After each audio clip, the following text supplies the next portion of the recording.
Brandon,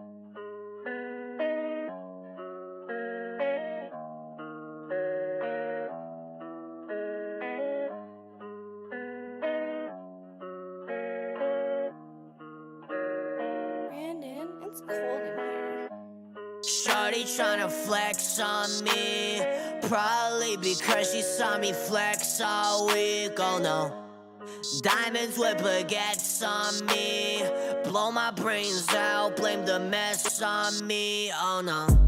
Shawty tryna flex on me, probably because she saw me flex all week, oh no. Diamonds with baguettes on me, blow my brains out, blame the mess on me, oh no. I've been trying, oh no, just surviving, oh no. She been hiding my dough, I've been trying to cope. She know how to deep throw, she know how to deep throw. What you spend on your rent, I'm spending that on a coat. Spending that on a coat, spending that on a note. Flying out of the coast, flying out of the coast. She looked up at the stars, wishing that I were back. Well, good luck, and fuck you. Shawty tryna flex on me, probably because she saw me flex all week, oh no. Diamonds with baguettes on me, blow my brains out, blame the mess on me, oh no. Shawty tryna flex on me, probably because she saw me flex all week, oh no. Diamonds with baguettes on me, blow my brains out, blame the mess on me, oh no. I think it's better, oh no, if we did it, oh no. You a stepping stone, no, I think I'm better solo. Holding me back when I was trying to get it back.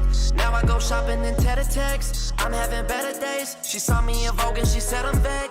Reasons to go, got 100 million. All your clothes, baby, come and get them. Convincing me they was some Wonder Women. Now I'm focused on paper like Thunder Mifflin. Never forget what you said to me.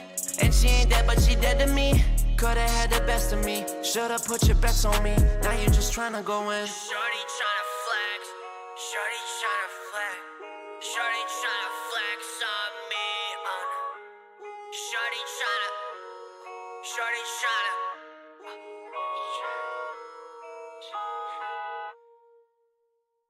Going to my lawyer's office, he in there reading the Torah. Got a new girl with me, she told me I got a good aura. I might go buy a tour bus, all this dope over borders. I don't gotta shout orders, I let my bag do the talking. They must've thought I was Dora. Yeah, she asked me if I had a job, I told her sorta. It's a really long story, look, I don't wanna bore ya. Started off with a quarter, yeah, things move when I say so. Coca, no soda, from the South Side to Diego. Hold up, never see me on one knee for a bitch, I'm not budging, it's never no wifing. Still take my enemies' hoes, they begging me no, swiping, no swiping. Don't negotiate with the hoes I date, I don't compromise, I do fighting. Especially when they got some white on their nose and I already know it's no icing. Soon as I hit send on my end, you know she's already typing. I take it all with a grain of salt, cause I know she's just saying the right thing. She said this pussy is yours, I said get in, let's get it in writing. Yeah, one of my lawyer's office, he in there reading the Torah. Got a new girl with me, she told me I got a good aura. I might go buy a tour bus, all this dope over borders. I don't gotta shout orders, I let my bag do the talking. They must've thought I was Dora. Went to a Christian's mansion, he wasn't reading the Bible. 12 hoes all on him, I think that they his disciples. I got a concert in London, why is the West such a cancer? Had me feeling like Dora, I stopped the show till you answer. Channel it like Nickelodeon, yeah. They thought I would be a custodian, now I'm teaching your kids from a podium. While you load up on sugar and sodium, what kind of favor you owe me in? She got high as the price of petroleum. Father, forgive all my sins, I was trapping out Cineplexodian. Trapping out Cineplexodian, I'm pulling off in a baby jack. Red bottoms call me boots now. Beam on them like laser tag. The money thing or the right thing. Too rich for Tinder, no swiping. No calling back, no wifing. I don't hit twice, lightning. Yeah. Yeah, what's in in that backpack. Stack, stack, stack, stack. Where'd he get all that money from? The trap.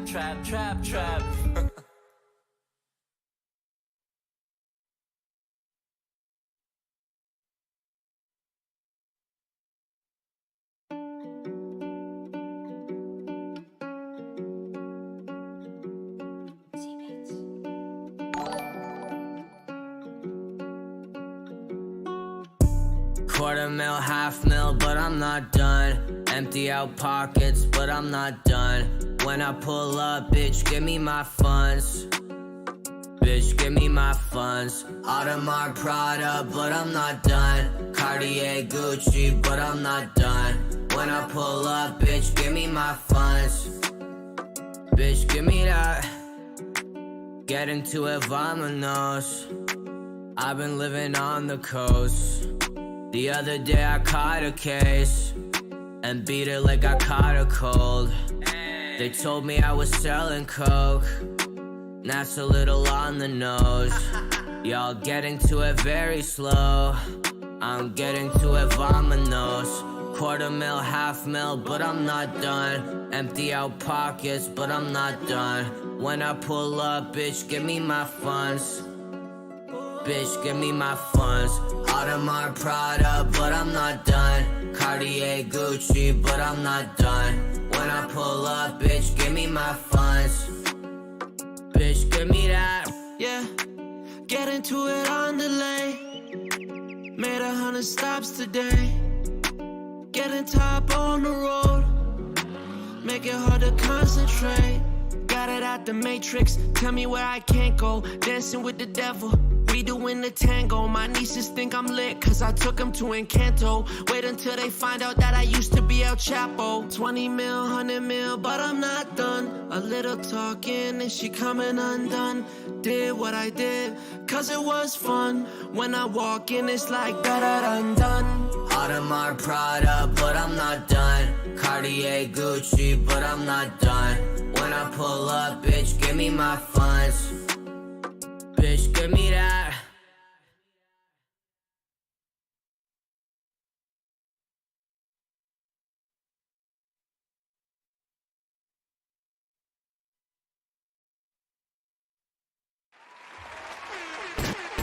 Marco. Testicle. What's up, everybody? Wataguan, everyone. What's going on? We are here. We're back. And first order of business. Thumbs up the stream. Where is it? Thumbs up the stream. Let's do this. If you are Alex Kingsbury, Jared DeRoche, Neil, Trey Tino, Ingrid, David, Cuzzy, Misha, Alex, Misha with the dono, thank you. Jordan Tupper, Carlos, Sid. If you are any of those people, thumbs up the stream. And also, if you're not any of those people, thumbs up the stream. Thumbs up the team. Thank you. Before I forget, let me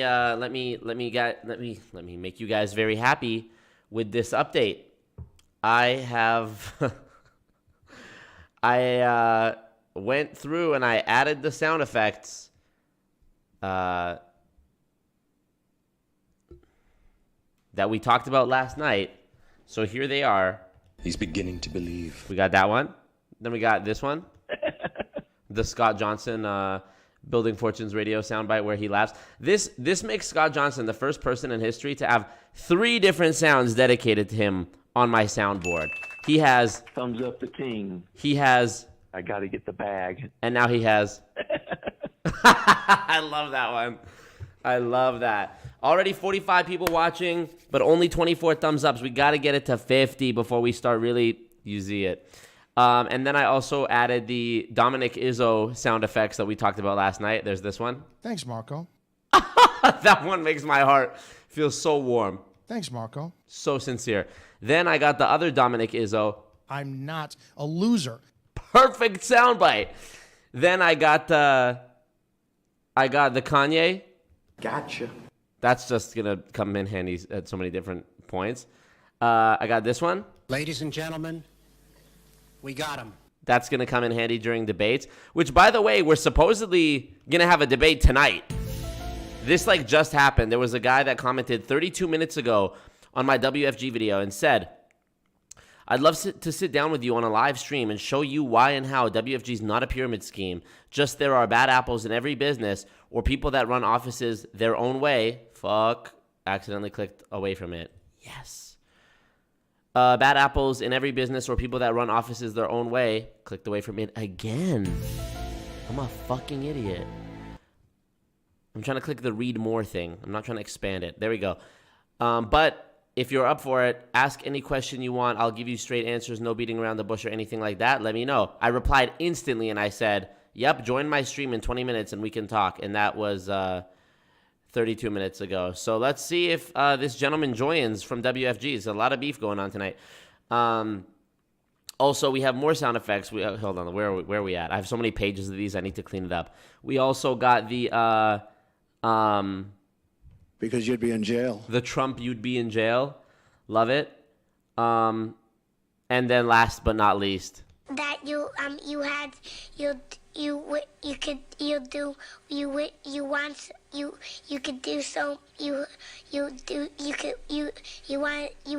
him to do you so much you could do anything. That'll come in handy when we do the MLM debates and I ask them a simple question and they can't answer. That one will come in real handy. I mean, the sound effects at this point sort of tell a story. It starts with, I'm not a loser. Then it goes to, he's beginning to believe. And it ends up with, You're broke. You're fucking poor. I mean, come on, dude. Come on. These are all amazing sound effects.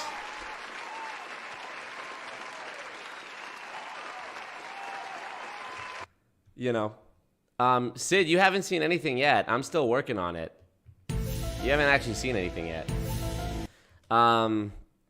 But hey, I want to thank you guys again. I know I've been profuse with these thank yous, but it's in order. You know, the support you guys have given me since I've been back. Already people reaching out for podcast appearances, sponsors, just stuff is coming back. The ocean is here. It's like how the dolphins started reappearing in the fucking Italian Riviera or what, I don't know. Dolphins, life is coming back. You guys showed a lot of love on the first episode of Multi-Level Misery. It's at 6.2K views right now in 3 days. And hey, man, for not making this type of content for a year and for me telling people and considering that I told people to unsubscribe from me if they were here for that content, not bad. Not a bad start. And it's also it's an almost hour-long video. Like, I'm not tripping. So I appreciate that, y'all.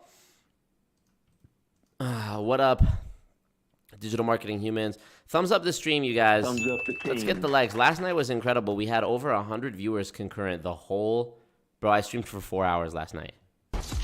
And is that too long? Yes. But is there always amazing stuff happening? Yes. So did we do it because we love the people? Yes. We will not be streaming for 4 hours tonight, but still, it was amazing. Over 100 viewers concurrent and like 250 likes on the stream. So we gotta get those likes up. Gonna hit million view videos in 2023. I feel something. I don't want to put numbers on it because when you put numbers on it, you know, it's arbitrary, but, you know, 4 hours and no Darman, that's a record, totally.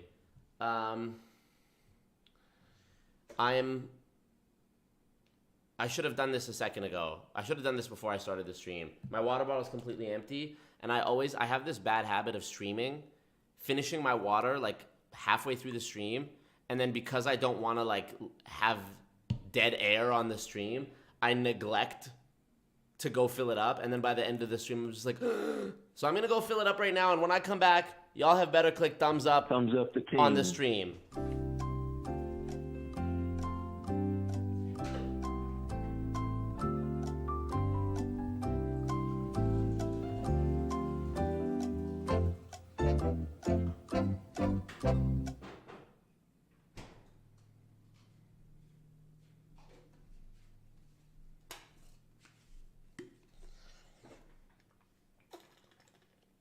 Oh yeah, 2 water bottles next time would be smart.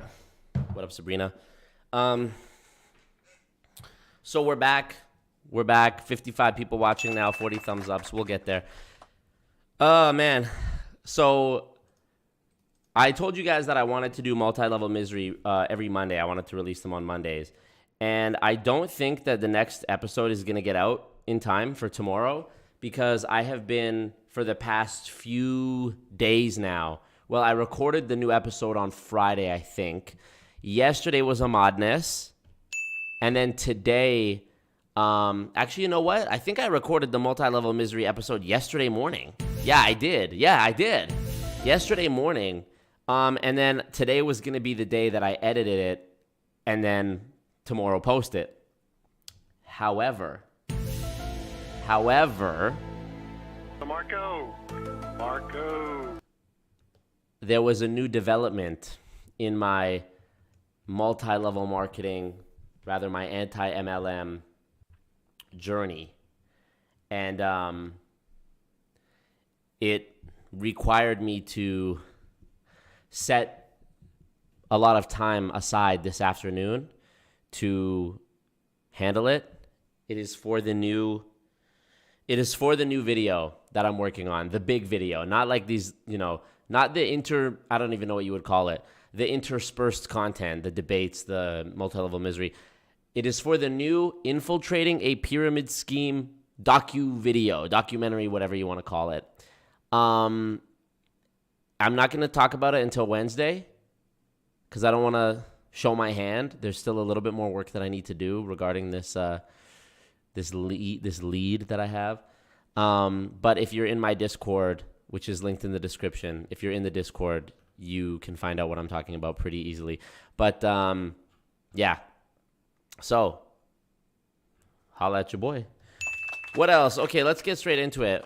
Do not let me forget to call Scott Johnson and Peter Mingles tonight because I forgot last night. And do not let me forget for the last time to talk about the CoffeeZilla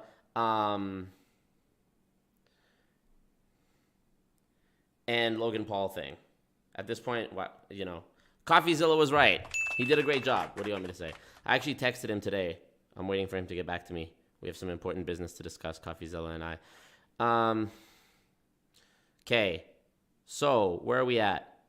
Call Scott Johnson and Peter Mingles. You know what? I feel so bad that I forgot to do it last night that I'm going to just start the stream with it. I'm going to just do it right now.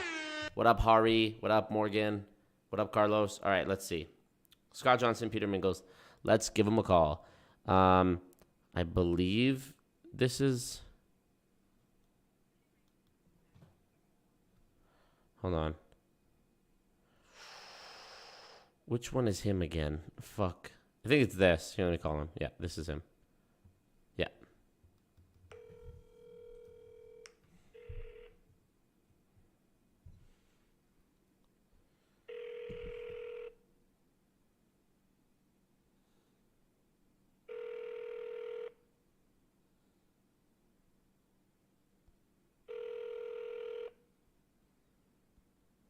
Let's go, come on.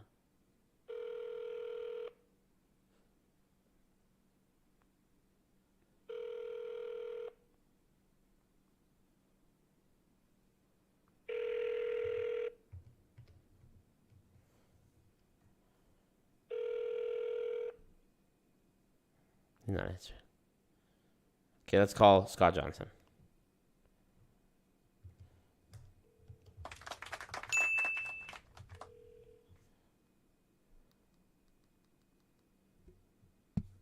Please leave your message for Scott Johnson. Damn. Nothing. Well, thumbs up the ting anyways. Thumbs up the ting anyways. Okay, let's just get right into it, y'all. What up, Gov Sharma? Appreciate you, Jonathan Lucas.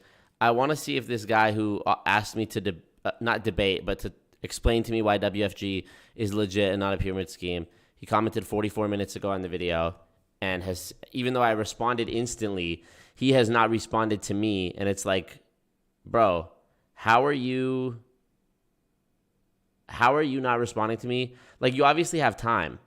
How did you not respond? How are you not responding to me when I responded instantly? Let's see. He hasn't even read the message. I wonder if he'll just like block me. Well, that will be a bonus for tonight's stream if this guy who's offering to come on the stream and debate WFG with me follows up on it. Because of all the MLMs that I've covered, I never even thought to do debates back when I made the ACN and WFG videos. So, I will. This will be the first time that I've ever debated anyone from WFG. But I want to look at what we discovered briefly last night was the YouTube channel of Dominick Izzo, the Bull of MLM. And so he has, what am I looking at? No, this is not my, website, adult website search history. This is my, this is a website, Dominick Izzo on LinkedIn. This is his professional profile from June 7th, 2022. So it says, I make warriors. Now, Dominick, in the video we watched last night on the stream, if you haven't seen it, last night's stream is up publicly listed on my channel. Yes, it is 4 hours long. No, you do not have to watch the full 4 hours. Skip to the part where you see Dominick and then stop watching once it's done. The whole section with Dominick is probably like an hour and a half or two of that total 4 hour stream. Sorry, I try to give you all more content. Sorry. So that's this video right here, responding to the pro MLMer who exposed me. So we responded to his video where he reacted to my video called Why Making Money in an MLM is Impossible. And he debunked it by sort of just telling stories and anecdotes and not really actually addressing anything I said. Thank you, Joey K. Yeah, they love misunderstanding Spartans 100,000%. So tonight, we see Dominick Izzo in my thumbnail again, except he's also joined by Peter Mingles, the one who, that's the face to this voice. Marco. That's the guy in the thumbnail of this stream right now. Thank you again, Joey K. So it turns out that both these two, Dominick Izzo, a guy who thinks that I am part of this foolish anti-MLM crowd who doesn't know what they're talking about, and Peter Mingles, who dedicates a segment of his radio show every single week to shitting on me, I would think that these guys would be best friends looking to collab and dunk on me at every given opportunity. But it turns out these two actually don't fuck with each other. More specifically, it's Scott Johnson, the hero behind the thumbs up the king sound effect, who, motherfucker, not this again tonight. You kidding me, bro? Do you guys notice that this camera issue was happening last night for like a little while, and then, it happened a bunch during the first like hour of the stream, and then for the rest of the stream I was good? I don't know, is there some sort of like hardware update that I need to do for the Sony cam? No idea, but we're rolling with it. And thumbs up the stream as well. Thumbs up the stream for one like equals one fucking camera repair technician. Hold up. Let me see if I can. It's plugged in good. The battery's in good. It's all plugged in. It should be all good. What can I do? What can I do? It's not overheating. I wasn't using it today. Yeah. I am getting hacked for real, Scott. But what up? Big up to Scott Schaefer. And I accidentally moved the camera, so now I fucked up the crop of the green screen. It's going good. We're professionals. So it turns out that that these two, my two biggest haters, don't even fuck with each other.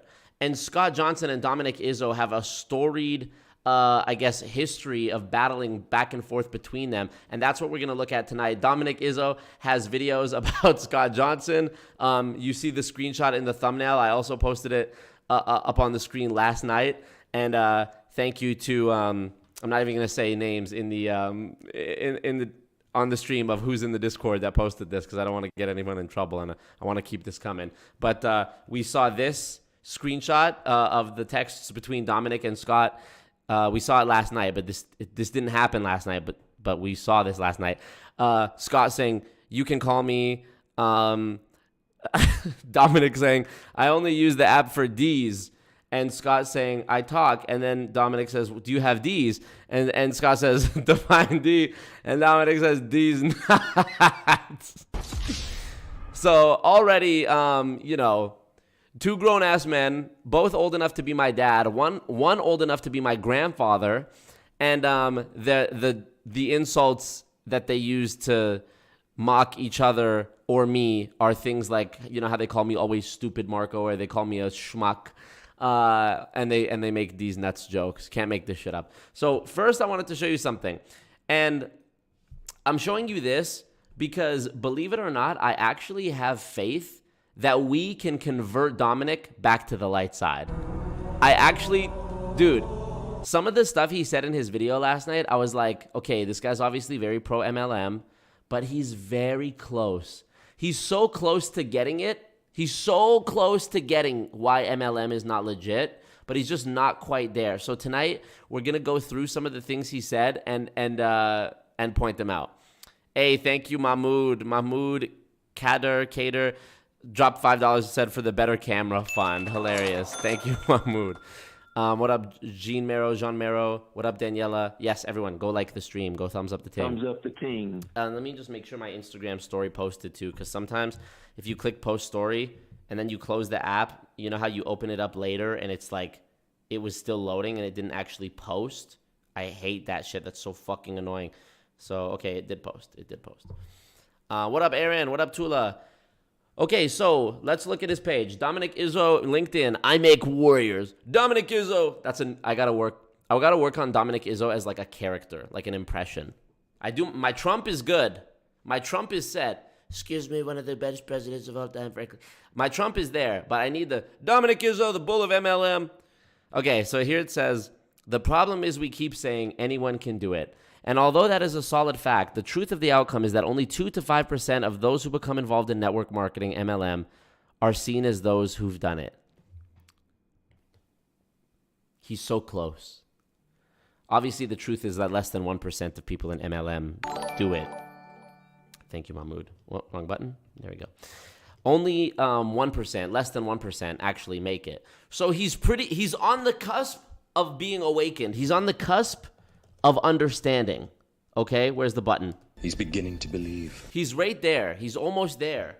Ooh, hold on. The guy who wants to debate me from WFG just responded. Oh, what a cuck. Hey, mind you, this guy commented 30 minutes ago saying, whenever you want me to be on your stream and talk about why WFG is not a scam, let me know. I responded instantly, and he says, hey, appreciate you getting back to me so soon. I'm near Toronto, so I'll be going to bed soon, but I'm definitely down. Oh, he's still down. Would in half an hour be okay? Totally okay. Message me when ready. Ooh, World Financial Group debate coming in. Incoming, rather. Let's go. I hear donation sounds, but I don't see donations. Am I missing something? Nope. It was... Maybe I was just hearing that in my mind. What up, Sean? What's poppin'? I drink your milkshake. NPAS, you like that one? What up, Sean? Okay, so Dominick Izzo, he's very close to understanding what is going on in MLM. Yes, Dominic, you're right. The vast majority of people in MLM don't make it. He's giving a generous assessment of the industry here and saying 2 to 5%. That is incorrect, but I'll give it to him. I'll even let him have that. It's actually less than 1% who make it. Now, are those worse statistics at like success rates than gambling in Vegas? Yes. Do you have a better chance of making a guaranteed income in a literal Ponzi scheme that has no product? Yes. Do you have a better chance making a livable wage just literally standing on the corner begging for change? Absolutely. But why is this? Is it because the system is designed that way? Is it because we've seen statistics that say since the beginning of time, since MLMs have ever been studied, that 99% of people lose money so that the 1% can make money as a byproduct of the structure of the system? Because it was made that way? Because the 99% failure rate is actually a 99% success rate for those who are at the top of the scheme? Yes. But Dominick seems to think, like so many people in MLM think, like they are brainwashed to believe, that the reason 99% of people fail is because they didn't work hard enough. Where's I'm trying to think of an appropriate button for this. I'm not a loser. Okay, so great. So we're not losers. Okay, great. We're not losers. So this is why I actually, like I said last night on the stream, I believe me and Dominick are going to end up being like best buddies one day. Because I feel like me and him would rock with each other, and he's going to be like my older, father figure, bro type dude. We're going to get him there. I'm going to be the one to get Dominick there, I promise. We're not there yet, okay? But we're close, and I have faith in him, okay? So here's what he says. The solution to only 2 to 5% of people succeeding. The solution, we stop fucking lying to people and speak the truth about what this industry is. Warrior training.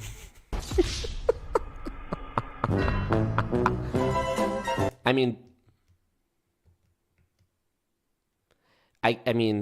I guess in a way, messaging your old high school friends on Instagram and Facebook saying, hey, bro, let's link up for coffee. I have a business opportunity for you. Let's go to Starbucks. I guess, in a way, that's warrior training. I guess. Yeah. Billions and billions. I mean, look, I'm with you. I'm with you, dude. I'm with you. Anyone can be an Olympic athlete. Anyone can be the CEO of Starbucks. Anyone can be the top neurosurgeon in the world. Those are absolute facts of opportunity, but not outcome. Okay, I'm with you. And we now live in a world where outcome is promised to be equal, if not easier, than the opportunity. Sans the process, which includes the work put in. And we no longer embrace desire, tenacity, intensity, and sheer fucking will as attributes needed to succeed on any elite level of industry. I feel like I need fucking, like, some intense warrior music going in the background. Warrior music. Just bear with me here.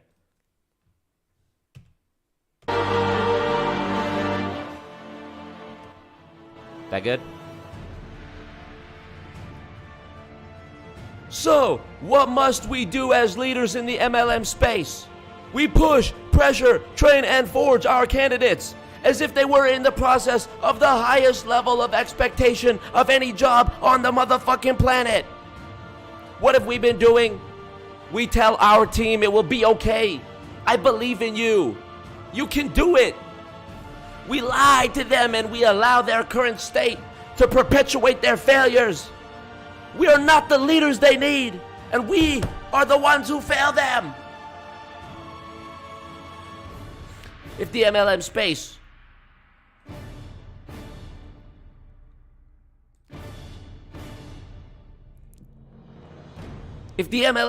has the potential to generate more monetary income than almost any industry on the planet, why are we approaching it as if just anyone can do it?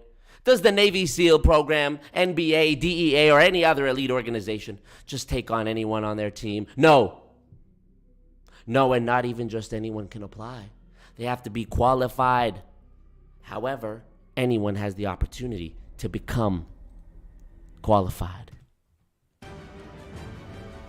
It takes fortitude, drive, desire, discipline, and all the attitudes of the I'm skipping. With the explosive growth the MLM space has seen in the last 24 months, we must truly change the tactics in which we see our business, the forging of warriors.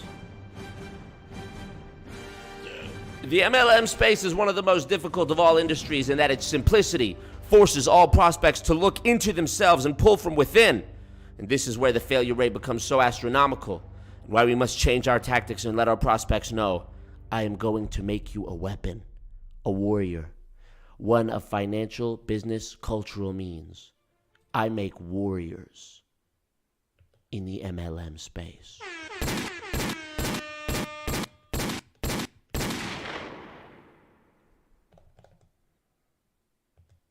Thanks, Marco. So that's, he's very close. He's very close to getting it. You know, I am actually grateful that Dominick is at least perceptive of the high failure rates. Okay.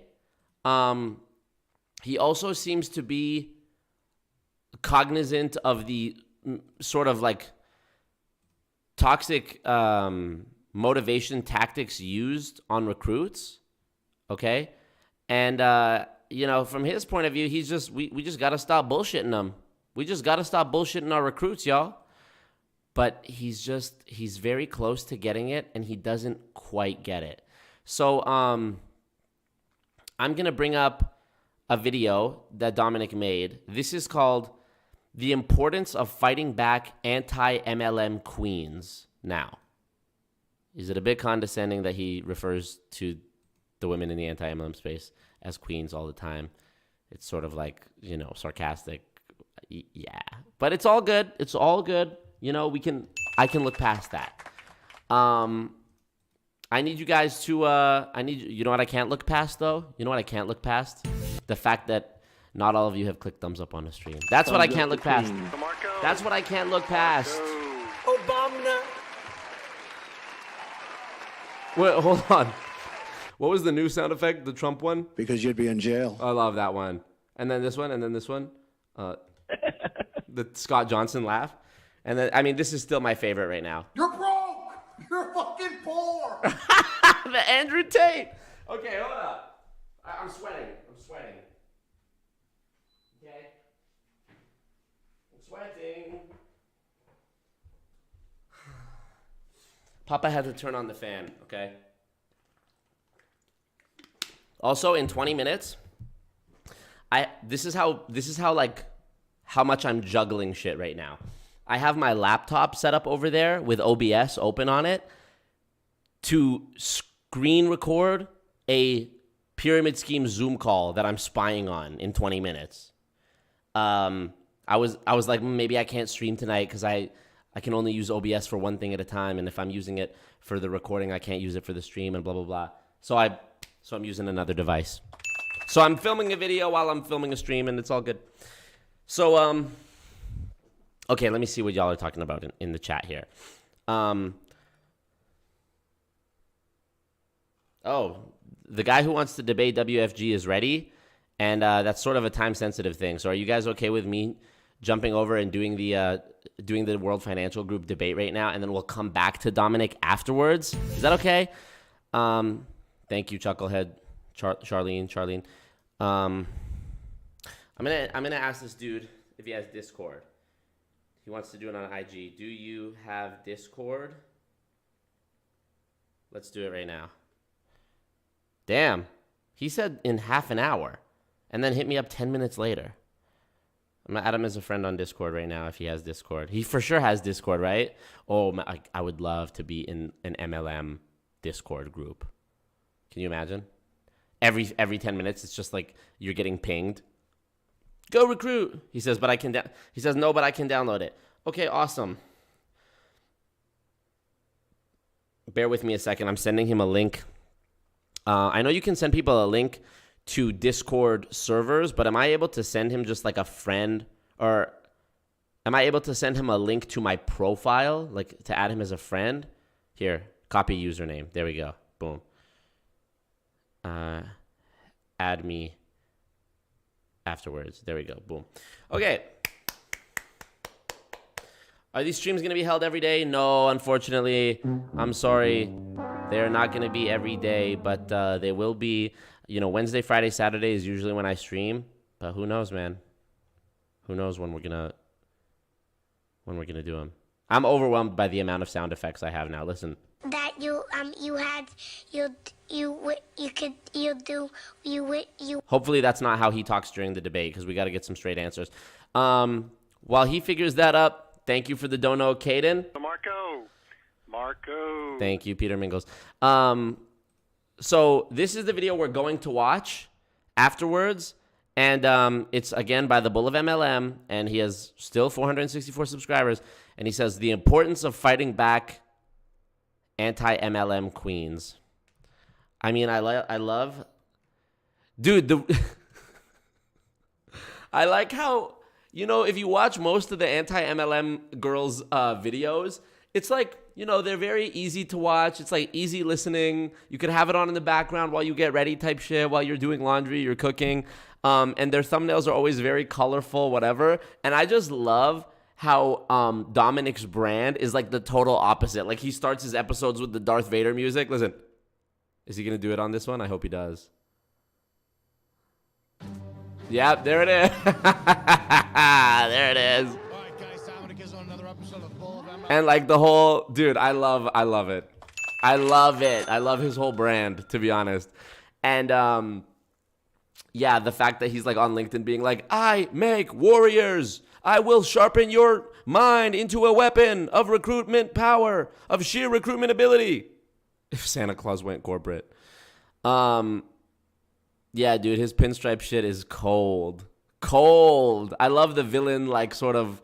I actually do genuinely, unironically like it. You know? I do like it. I love it. Because, you know, when I was going at the pro MLM goons back in 2021, I was taking the villain approach. You know, I was treating the shit like a rap beef, and I was the bad guy. I was playing like 50 Cent songs and like, you know, posting people's violations and tagging their compliance department so that they would get their shit taken down. And I was like positive bullying. You know, I was like good bullying. Actually, I shouldn't even say that because that's what they do in MLM. They do like positive, toxic positivity bullying. Hey, thank you, Mavo. Thank you for that. Okay. But no, so I like Dominick's brand.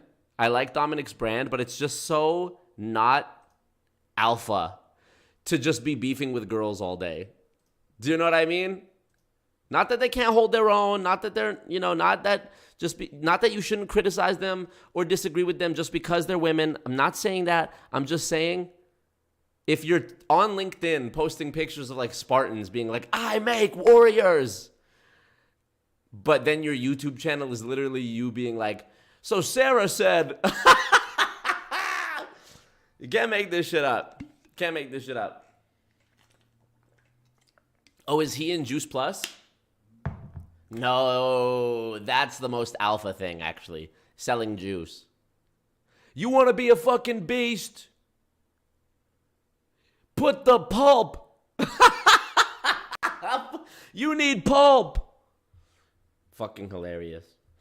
Okay. I'm going to pass out. Okay, here we go. Somebody mentioning me in their story. Who and why? Oh, it's Aaron Bees. It's Aaron Bees. Okay, thank you, Aaron. He is in Juice Plus. I love that. Is he juicing, though, is the question. It's like the people that would post lions on their IG stories. Oh, man. Oh, dude. How much is Dominick Izzo the type of guy to post a picture of Cillian Murphy from Peaky Blinders on his story, and there's, like, text over it that says, like, you already get me. Like some motivational quote. Hold on. Peaky Blinders memes. This is what I'm talking about. Peaky Blinders Chad posts. Yeah. Okay, here we go. It'll be a picture like this, right? It'll be a picture like that of Cillian Murphy. You know what I mean? And it'll be like, they don't make real men anymore.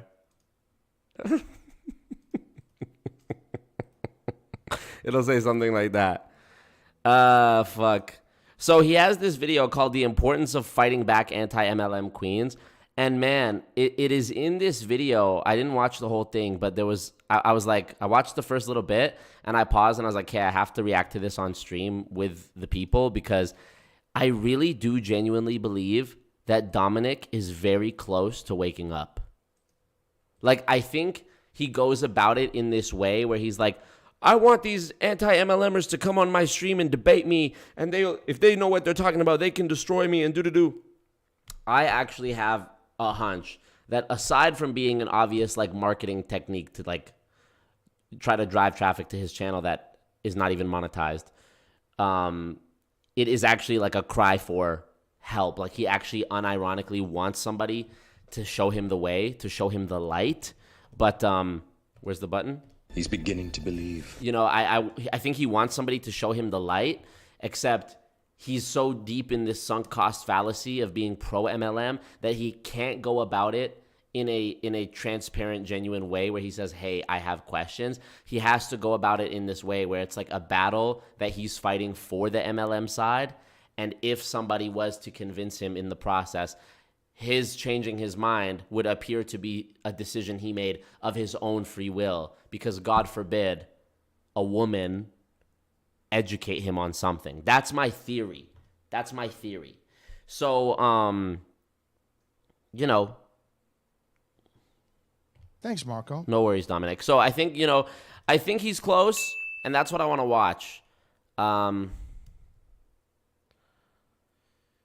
sure Cillian Murphy would hate for everyone to remember he was in 28 Days Later. Was he? I would hate for Cillian Murphy to join this live stream and see that there was 85 people watching, but only 79 thumbs ups. That's what I would hate to see. What up, Cyrus? Okay. Our WFG homie is about to add us on Discord. Or did he? Has he already added me? Friends. I'm waiting for the invite. The thanks Marco, bro. I love the thanks Marco, to be honest. Okay, so let's start watching this because I have a feeling this WFG guy is going to flop. So let's just start this already. Network marketing warfare. We're going to go into more education on this. Gaining traction in the project, if you will, as the Imperial March. A lot of people are mocking or wondering why I have the Imperial March on. Darth Vader is, obviously, if you don't know who Darth Vader is, you didn't grow up in my era. Every one of your kids should know who he is. He's just uncompromising. I love him explaining Darth Vader. He's uncompromising. Had to do it. Okay, here. Sorry, guys. I'm juggling 10 things at a time right now. So, Tom from WFG has just added me on Discord. I am going to allow him to get on a call with me here, and I'm just going to hit him up. It looks like he's on his phone, so I'm video calling him. Let me turn my webcam so he can see me, to be fair. And here, he's ringing. It's ringing.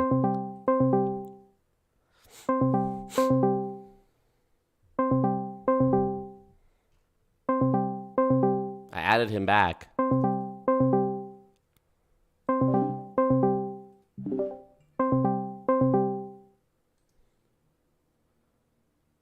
Imagine he didn't answer. Hello? Hello? Hello? Hello? Tom? He's not even. Hello? I literally think I'm by myself in this fucking call.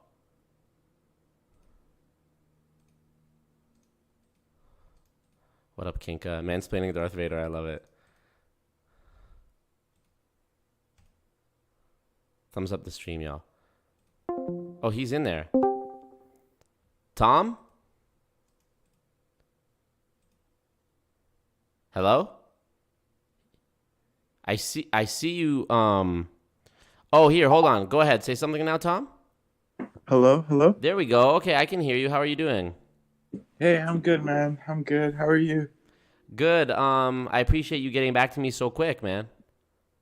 Yeah, man. I just came back from a conference and I was just like chilling, and I saw the video and I'm like, man, let me see if I could like make our company seem a little bit better. You know what I mean? Yeah, totally, bro. Are you able to see me? I'm trying to turn on my camera here for you, but I'm not sure if it's showing. Oh, okay. I can't see you at the moment, but maybe if I just turn on mine. I don't know if that. There we go. I see you, bro. Right. I see you. So just full transparency, I'm live streaming on YouTube right now from my other camera. You can see me on this webcam here, but I have another one over there that's showing me. Oh, right. Okay, that's cool. What's up, YouTube? Oh man, are you okay with me showing you on camera, like you to the people? Yeah, You okay with that? yeah, that's cool, man. Okay, I sure. don't mind. Appreciate that, man. Yeah, it's better if they can see your face, you know? Yeah, let me put my phone down. Okay, cool. Yeah, that's perfect. Get it propped up there. Yeah. Cool. Okay, here we go. So, what's your name? Tom? Yeah, my name's Tom. Uh, I'm from grew up in Montreal. I live like near Toronto now. Okay. You speak Yeah. French? Yeah, man, je parle Tu parles français. français? Yeah. Je petit pas. Yeah. Yeah, I took it in school, so I'm not very good, but I figured if you were born in Montreal, then you know how to speak it. Yeah, I wasn't born there. I just kind of I grew up there, but yeah, like I spoke French in the house, so it's kind of Yeah, yeah. yeah. Cool, man. So you're in World Financial Group, you said? Yeah, I've been in I kind of so I was with like one office for like a year and a half. Mm-hmm. I thought did my own thing, and then I came back like about 4 or 5 months ago. Okay. So you left for a period of time? Yeah, I did. I left for a period of time. And where did you go when you left? You went to a different company? No, so like I don't know. For me, it's kind of like it's weird. Like I finished music college, and Okay. then I went into this because like there wasn't really any jobs for me out of music college. Like Right. I don't know what you're gonna do with that, Yeah. but yeah. So then after I got into WFG, then I was doing it, and I'm like, man, I don't know if this is for me. Like seems kind of weird. Like some of these people are a little bit too energetic. And Uh-huh.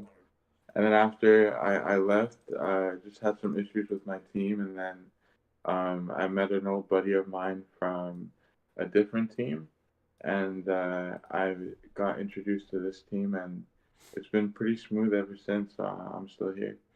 Nice, man. What do you mind me asking what like the issues were that you were having? It wasn't really like business issues. It was just kind of like I just didn't like the way I was talked to by like a certain person there. But Oh man. it was more like people issues. Like it wasn't really like business issues or anything like that. Yeah, no, I feel you. So you didn't feel like was it somebody in your upline that was not treating you right or? It was just it was just the way I was being talked to. Like I felt like you know I didn't like being talked to like I was a kid at that point. Totally. So I was like let me just kind of prove myself and do my own thing. Yeah, for sure, man. No, I respect that. Um, so you've been with the company for a while then total, right? You said you left for a few months to finish school, but then you've been back a few months.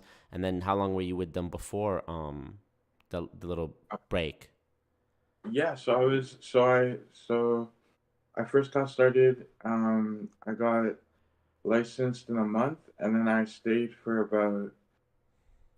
about a year, but I would say like consistently like 8 9 months, and then that's how long I was with WFG for that while, and then I was on and off for a little bit, but that was about a year and a half total that I was with that first team, and then this team it's been a few months that I've been like really consistent and going at it, and yeah, like it's interesting. Like I know, okay, so obviously I saw the video. It's kind of funny to me, but it was like it's WSG.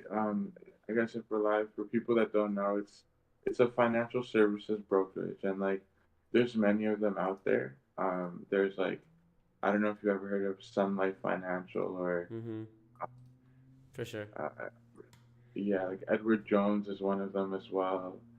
Um, those guys deal with more like just like the wealthier class of people. And WFG, the reason, like one of the main reason it catches its flack is because it's really designed completely differently. And when you sit down with people, that's normally the first thing you're supposed to tell them that it's different by design. And the main thing being different is that we're a true brokerage, so we don't have any of our own financial products. So like what that means is like you'll never sit down with someone, and if you do sit down with someone and they try to sell you like a WFG investment thing or a WFG financial plan, like insurance or anything like that, then that's not accurate. Like WFG doesn't have any of its own products. The way we work is we leverage the products of many of the companies that already do it better than us. So like TD, RBC for certain insurance and banking stuff, then like Right, Manulife. right. No, I'm definitely familiar with the with what the company is. Totally. Okay. Yeah, totally. I just can I just want to back up for a second. Are you okay with me asking you sort of like how you discovered it and sort of what got you in or who got you in? Yeah, for sure. So first time I got introduced, I was just chilling at the mall, and the way it works is like we don't hire like the traditional way. It's usually just done through recruiting where people do put ads on like Indeed and stuff like that, but we don't normally do it that way. We usually like to recruit people that we feel would be good for the business. But the way I got into it was a little different. Like I was literally just chilling at the mall, minding my own business, and this guy comes up to me and he's like, "Yo, you look like you're really sharply dressed." And I wasn't. So I was like, I mean, to me, I wasn't. Like this guy was in a suit and everything, and I was just kind of like, He said you were well dressed. yeah. And Okay. he was complimenting me, like trying to make me feel good. And I was like, okay, what's this guy got to say? I just kind of gave him the time of day for a bit, Mm-hmm. and he was like, he just let me know that if I was interested in it, I could, like that his team was hosting a financial seminar, and I was welcome to attend if I wanted to. Mm-hmm. And I told him I'd think about it. And at the time, I just wasn't really doing much in life. So I just finished music school, so I was just kind of like Yeah, totally. there. So yeah, Did I just you wanted to check. did you have any job like work experience before that WFG opportunity? Yeah, I did a lot. Like I worked at Tim Hortons up in Sudbury. I worked at Walmart for a long time. Uh, I worked at I did a lot of like landscaping stuff. Um, I did a lot of like the typical like jobs that you kind of get started with in Mm-hmm. Canada. Um, I hosted events like hip hop events. Um, Yeah, throughout check that like out actually on your channel, man. That's cool, bro. I have a background too in music. Used to work at a studio actually. I'm an engineer. oh, say word. That's what I Yeah. went to school for. Yeah, yeah. I wanted to Pretty go to cool. school for that, but my parents wouldn't let me. My dad wanted me to go the more traditional route, so I just spent all my time in university just watching YouTube tutorials and stuff, and then after that I worked at a studio, yeah. That's sick, bro. Yeah, Yeah. man. Like, so you know the deal. Like honestly, like unless music school is really good for networking and stuff, but the skills you just got to learn on your own, you For know. sure. So like, Yeah, keep um, practicing. yeah. Totally. Okay, so walk me through a little bit about what happened after the gentleman found you chilling at the mall and sort of prospected you to check out WFG. Like what was it like after what was the next step, I guess? Yeah. So I was a little skeptical. I was kind of um, I I wasn't too familiar with the city, so I brought a friend of mine at the time, and I was like, "Hey, you want to come check this out? Seems kind of cool, but I don't know. Like, does this stuff usually happen? Like, do people just invite you randomly? Like, it seemed kind of it was not the normal thing for me." For sure. And so I I brought a friend of mine at the time, and turns out that he knew the guy, and he was already involved with WFG before, so it just worked out kind of weird. So we show up at the office, they talk to us, and then uh, there's a presentation that happens. Um, there's about like 12 people there. Like if most of the people there were with the office, maybe like four guests, and yeah, like they went through what was I guess a corporate overview is probably the best way to describe it. Oh, I can see you now. Sick. And yeah, so he just one guy got up there, made us laugh, got us to feel comfortable, which helped me a lot because it was a little like intimidating. But then he went through it, and at first they talked about like a few strategies that could help anybody, but it was like surface level, like not too deep, just like surface level, like some tips, and then after that, they let us know that they were also looking for their office as well. And did they talk about And things like compound interest and the rule of 72, basic stuff like that? yeah, exactly. Okay. And then at the time though, I don't know. Yeah, yeah. So that kind of stuff. And then after it, he just let us know at the end of the presentation that they were looking for people if this seemed like anything of interest, like stay back after the meeting. And at the time, I didn't really like, I wasn't sure if it was for me or not. I just kind of like stayed back because everybody was talking, like people knew each other. I made some really good friends and like some really strong mentors in my life at the time. So it was cool. And then yeah, that's pretty much how that went. And then I ended up just getting a financial at the beginning, just to kind of help me saving a bit and get some insurance because I didn't know about insurance before.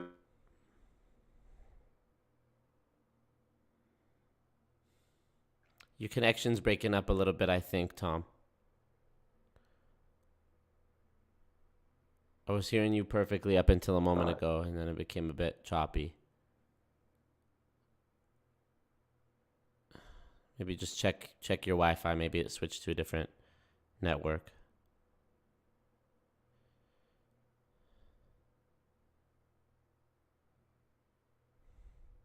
Can you hear me?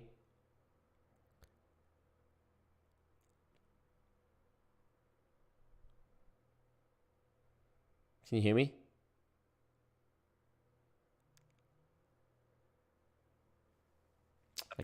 Oh, there you go. Try say something.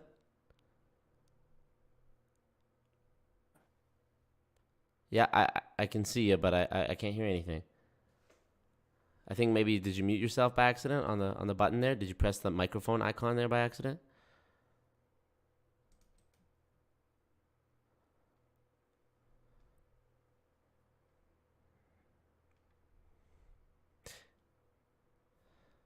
There we go.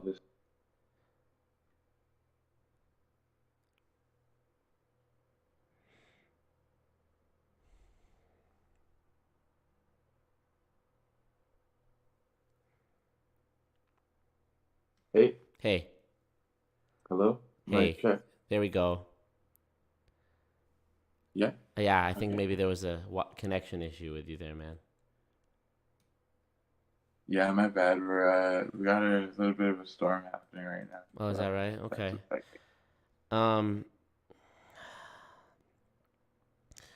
So I wanted to ask you some more questions, if that's okay.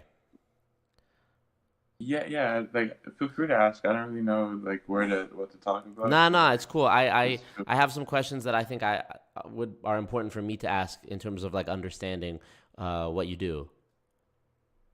Cool. So, you mentioned how the sort of onboarding process for World Financial was quite different than jobs you'd seen in the past, right? Like the whole interview process was much different. You went to a speech with, or I guess an event with other people, and there was a guy telling jokes and making everyone comfortable, and somebody started by talking to you at the mall, and that didn't happen, I'm guessing, at previous jobs. Like it didn't happen when you worked at Walmart or other places, Tim Hortons. That it wasn't like that, right?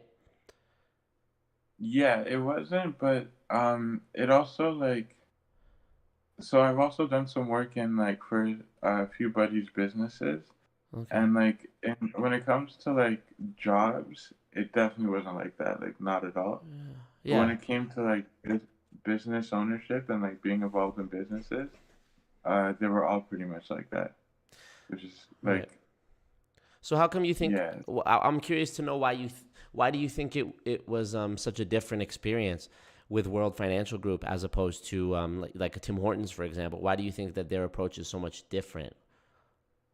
Um, that's because like well, from my experience, as someone seeing this that's a bit more experienced with WFG might have a different answer, but like for me, it's like WFG is not it's not so we don't do like the regular type of marketing. Like you'll never see like a WFG picture on like a bus, like a real estate agent or anything like that.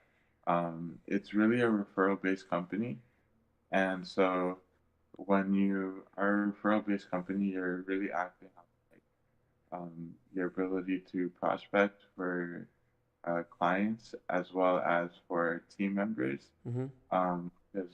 Because it's just like the business model, the way it's set up. Like, um, you could you could do like people do it though. People do ads on Indeed. Like some teams do that sort of thing. Right. Um, but the way it's set up, it makes more sense to be connected and connect to people that you meet and or you have met, and start that way and just build off of referrals, because you're dealing with really sensitive information. So yeah, that's kind of. Okay. Okay, cool. So now that you're licensed to sell financial products, how are you finding the experience like selling insurance and stuff? Like, do you make pretty good money selling insurance, if you don't mind me asking? I it's for me. It's like up and down. Like I'm not like a superstar yet. Like I'm not that yet. But so for example, like just to paint a picture, I so I do this and then I do cleaning like part time. Mm-hmm. I didn't make anything the first 2 weeks of January with selling insurance, but then the third week of January I made what I made in the first 2 weeks in like a couple of hours. So it's just like it's like with any purely commission position, like it's really dependent on like how you like it's sales in a sense. Like it's depending on like how you close and if you have clients or Mm-hmm. we're not like we don't go knocking on doors. So it's like it's all about like building relationships. If someone trusts you, then you can bring it up to them and let them know that you have your license to provide financial services. And um, for me, it's up and down. I was just at a conference this weekend in Blue Mountain, and there's guys that have like cracked the system for themselves. Guys making well north of like 100K a year. Right. But Yeah. yeah, for me, personally, it's like it's up and down. Well, Tom, you seem like a really good guy, and just from this little bit that we've talked, I would love to talk to you more privately, and see if maybe there's some more that I could learn about this, because I think maybe I do have some more to learn, but I know it's late over there in Toronto, and so I don't want to keep you too long. So why don't we, you have my Instagram. Why don't we chat a little bit more on Instagram privately, maybe tomorrow or something? Yeah, sure, man. And like, I don't know if I answered everything like okay, No, but you did. It um, was excellent, man. I really appreciate you taking the time, and you seem like a really good dude. So I don't want. I just want to take any more of your time, and I think we should just talk private, and I appreciate it, man.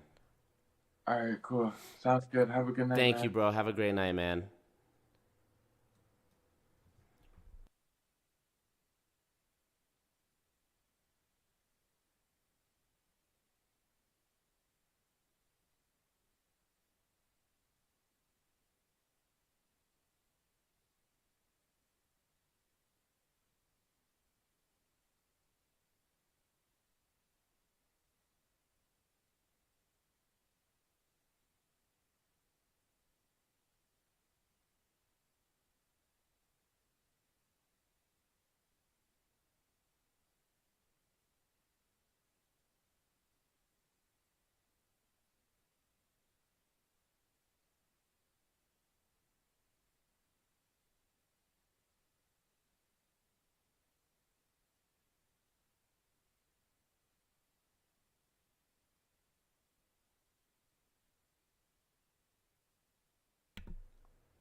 Sorry about that, y'all. I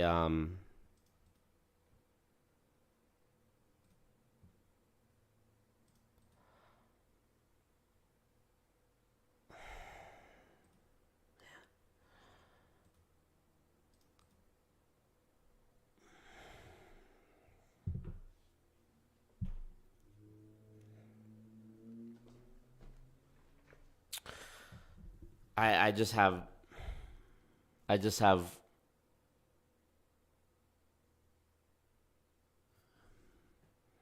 I'm gonna talk to that young man privately, but that is probably the most sharpest example I've ever seen of somebody who is absolutely being taken advantage of. A good, kind, pure soul who is absolutely being taken advantage of.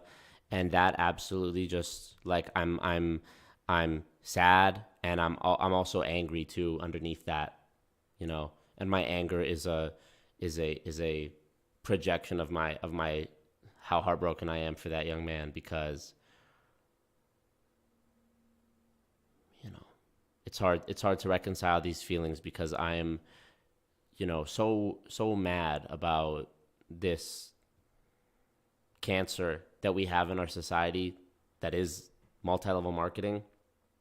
And when you see somebody like that, man, like look at how that guy lit up when I mentioned the music, and he's passionate, he's creative, and here he is, he's worked jobs, legitimate jobs, and he says that he cleans part-time, and it's just so obvious to me that you know what it is, man, is like my best friend in high school, I lost because of World Financial Group. And I didn't know what was happening at the time. And when he brought me to that World Financial Group meeting, I didn't know what I was seeing or hearing, but I knew it wasn't right. I knew it wasn't legitimate. And when I got home that night, I didn't sign up. And I could see it in my friend's face and in his eyes that it wasn't him anymore. He was this bot. When are you going to sign up? When are you going to sign up? And so when I got home, this is one of my ultimate lifelong regrets, is that I didn't know how to deal with this at the time. I Googled World Financial Group, and I saw the typical, it's a pyramid scheme, whatever. And I remember I called him, and I thought, he's my friend. He'll listen to me. He's my best friend. We are each other's best friend. He'll listen to me. And I thought, man, hey, you're my best friend. I don't want you to get taken advantage of. But like, I saw some stuff on the internet, and it said this company's a pyramid scheme, and I don't want you to get hurt. And I thought that approach was perfect. I thought that I said the right thing. And what I said actually was the completely wrong thing that cost me my friendship, because he said, what he said? He said, they told me you would say that. You're just like everyone else. You don't believe in it. You're a hater. You don't believe in me. I was a dream stealer in that moment. And I know my friend is a good person, was a good person. And I know that I was a good person and am a good person. And because of that, we're no longer friends. And unfortunately, it's not until years later in my story that I read, Combat and Cult Mind Control. And I learned about what MLM really is. And I learned about the bite model, and I learned about Steve Hassan, and I'm going to have Steve Hassan on the channel very soon, by the way, and to talk about this specific thing, what to do, what to say, how to deal with it when your friend or family or loved one or brother or mom or dad or sister is in a cult, in an MLM cult specifically. And with this young man, Tom, what I tried to do tonight, and what I probably should have done in the past in other debates, is not try to point out stats and numbers and, logic, because numbers are not as powerful as emotion. Facts are not as powerful as emotion. And emotion is how these MLMs get people. Vulnerability is how these MLMs get people, okay? And so I've learned, and I'm still not an expert at this, right? Like, I'm still trying to hone my ability to navigate these conversations, but I know that the correct approach is to meet people where they're at, and instead of taking an antagonistic approach, walk with them side by side, ask the questions that maybe they would have asked, and try to ask questions maybe not about their company, but about a different company that's similar, to see what they think, to try and get their gears turning about what it is that's going on with them. So with this young man, I would have continued down that same line of, I asked him, you saw me ask him, why do you think the hiring process for World Financial was so much different than Tim Hortons? Why do you think that there was a guy at the front of the room telling you jokes? Like, I was trying to get the gears turning, and there was a purpose for the questions I was asking. They were purposeful. They were intentional. And unfortunately, right there, man, with that guy, Tom, I just, I'm still a human being, and that just broke my heart to see that young man's face and hear how, like, absolutely, like, kindred and good he sounded and appeared. And I apologize. I've allowed my own emotions to get in the way of talking to that man through it. But I'm gonna talk to him privately, because I don't know. I just don't have it in me to turn that young man's experience into content. I'm sorry.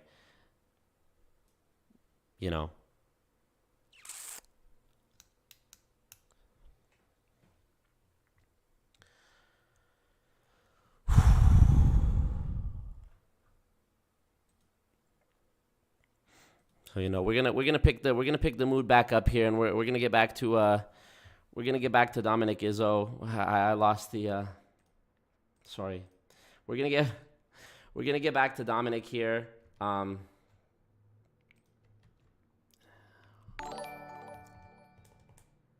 Where's the button? Thanks, Marco. Yeah, you're welcome, Dominick. Yeah, you guys, man, thank you as well. I mean, I neglected some of these donations. Let me read these. Sorry. Zemzem, thank you, man. Yeah, he says, Dr. Marco, straight out the oncology department, snipping out the MLM cancer. Wagwan, bleed purple. Thank you for that, bro. Misha, thank you for the super chat as well. Mavo dropped a donation but didn't say anything. Appreciate you, man. Oh, man.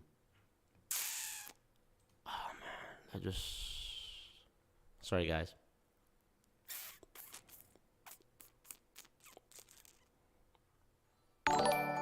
That just really stings me, man. That just really stings me. I'm sorry.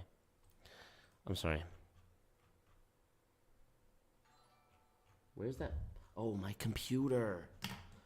Oh, I gotta record the other debate. Sorry, not debate. Hold up. I have my laptop here because while I'm doing this stream, I'm actually recording another MLM Zoom call right now. I'm spying on an MLM Zoom call at this moment. Block camera. Here we go. Thank you. Oh shit, I gotta. Dom bullied me incessantly for months because I featured him once. He's unhinged. No. Well, hopefully I can bring some of that attention over here. Julie, Joe, thank you. Eli, thank you. Eli is the brave soul from that first episode of Multi-Level Misery. Thank you, Eli, for sharing your story. Aaron, thank you so much. I appreciate that. Oh, you guys, this really... I'm sorry. I'm not, it's been too long since I've done this type of content, and that just reminded me a little bit too much of my my best friend. So, sorry, guys. Oh, fuck. Thank you, Morgan. I appreciate you. Sorry, guys. Sorry, I know I keep it light and I have fun and we troll and all that. This is... Okay, you get me? Okay, hold on. I'm recording as we speak an MLM Zoom and I just need to make sure that I have the audio coming through as well here.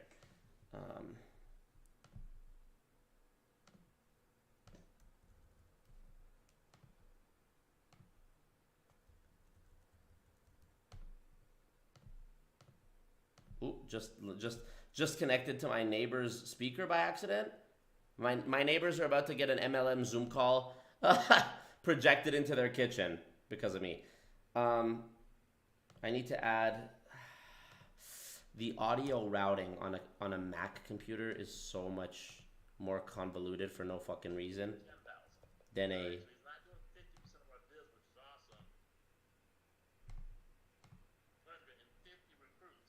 Perfect. Got it. Okay, record. Am I doing it? Yeah, that is right. Yeah, he's at 550 recruits of our 800. Y'all can't hear this, can you? He's like 65% of our recruiting is under one leg. These motherfuckers playing right into the palm of my hand. Here we go.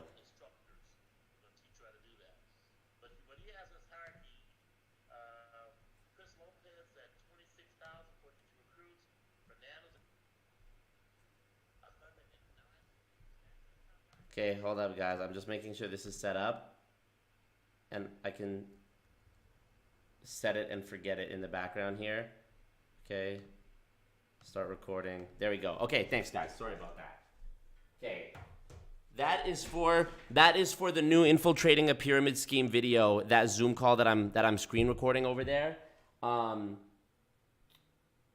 of the biggest leaders in that MLM, it's their Zoom call. It's their Sunday night, like VIP mentors only Zoom call. And I got the user ID and password, and they don't know I'm in there. So that's what I'm doing over here.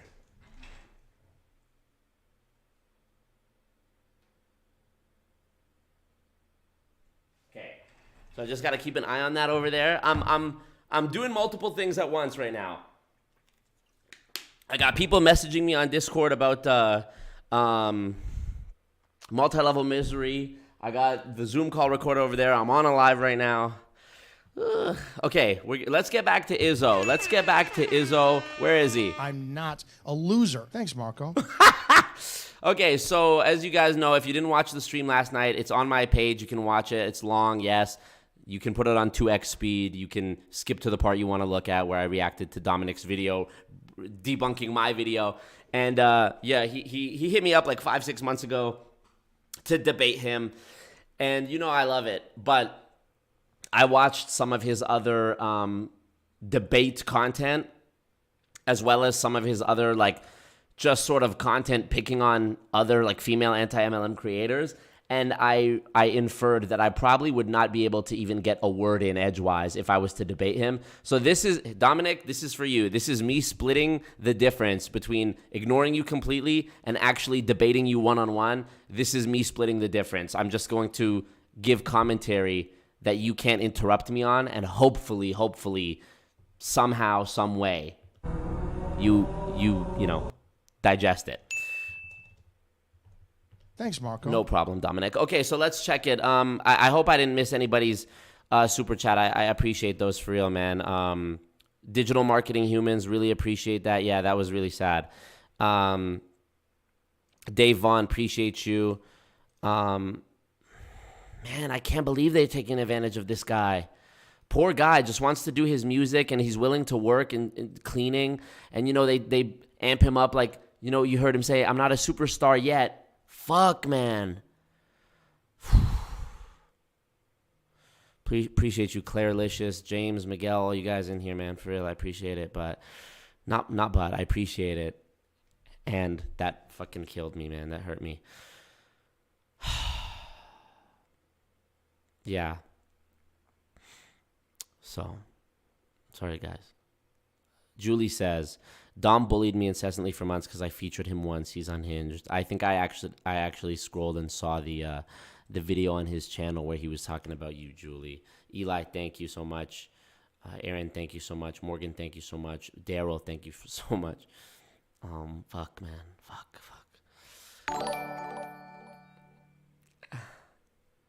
Thoughts on EXP? Thank you, Alexis. You know, I know it is an MLM, so it has my blanket MLM judgments because of that. But in terms of the specific nature of that company and what the culture is like there, I don't know. You know, I don't like to talk about things when I don't know what I'm talking about. I don't like to assert, you know, speculations. Okay, I'm catching up on your comments, guys. I hate, you know, eventually if the streams start getting too many viewers, like, and the chat's going ding, ding, ding, ding, ding, like, I will put on slow mode just so that, because I want to give everybody the time and read everybody's comments and give everyone the appreciation that they deserve. But, you know, within reason. Appreciate you, B-Dog, Mahmoud, Misha. Yeah, Mahmoud said about the Darth Vader thing. Yeah. Okay.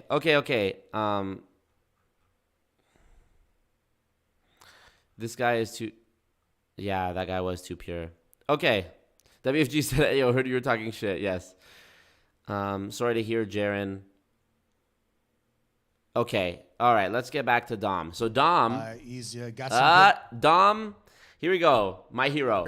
Obviously, if you don't understand, if you will, as the... Let's just start fresh, right? So... Imperial March. A lot of people are mocking or want to know why I have the Imperial March on. Darth Vader is... Really? A lot of people? Bro, you have less than 500 subscribers. You need 1,000 subscribers to even be monetized. Who is asking you these questions? So this video is called The Importance of Fighting Back Anti-MLM Queens. So let's check it. Obviously, if you don't know who Darth Vader is, you didn't grow up in my era. Every one of your kids should know who he is. He's just uncompromising. He's got some good left in him, but for the time being, until he gets his job done, he's going to be as ruthless as possible to get the job done. It's as simple as that. I think he's one of the most dynamic characters in all of fiction. I would love it if this whole video just became about Star Wars now. Fictional history, and just he's a great motivation. Then when it comes down to go to war, there may be parts of you that wants to give empathy and sympathy, but when it comes to business, business is war. It's as simple as that. And the point of these podcasts, right, the point of these vidcasts, too, is to wind up arming you to take on the people who are going to come to your business and say, all right, network marketing is a scam. It's a scam. You gotta know what you're talking about.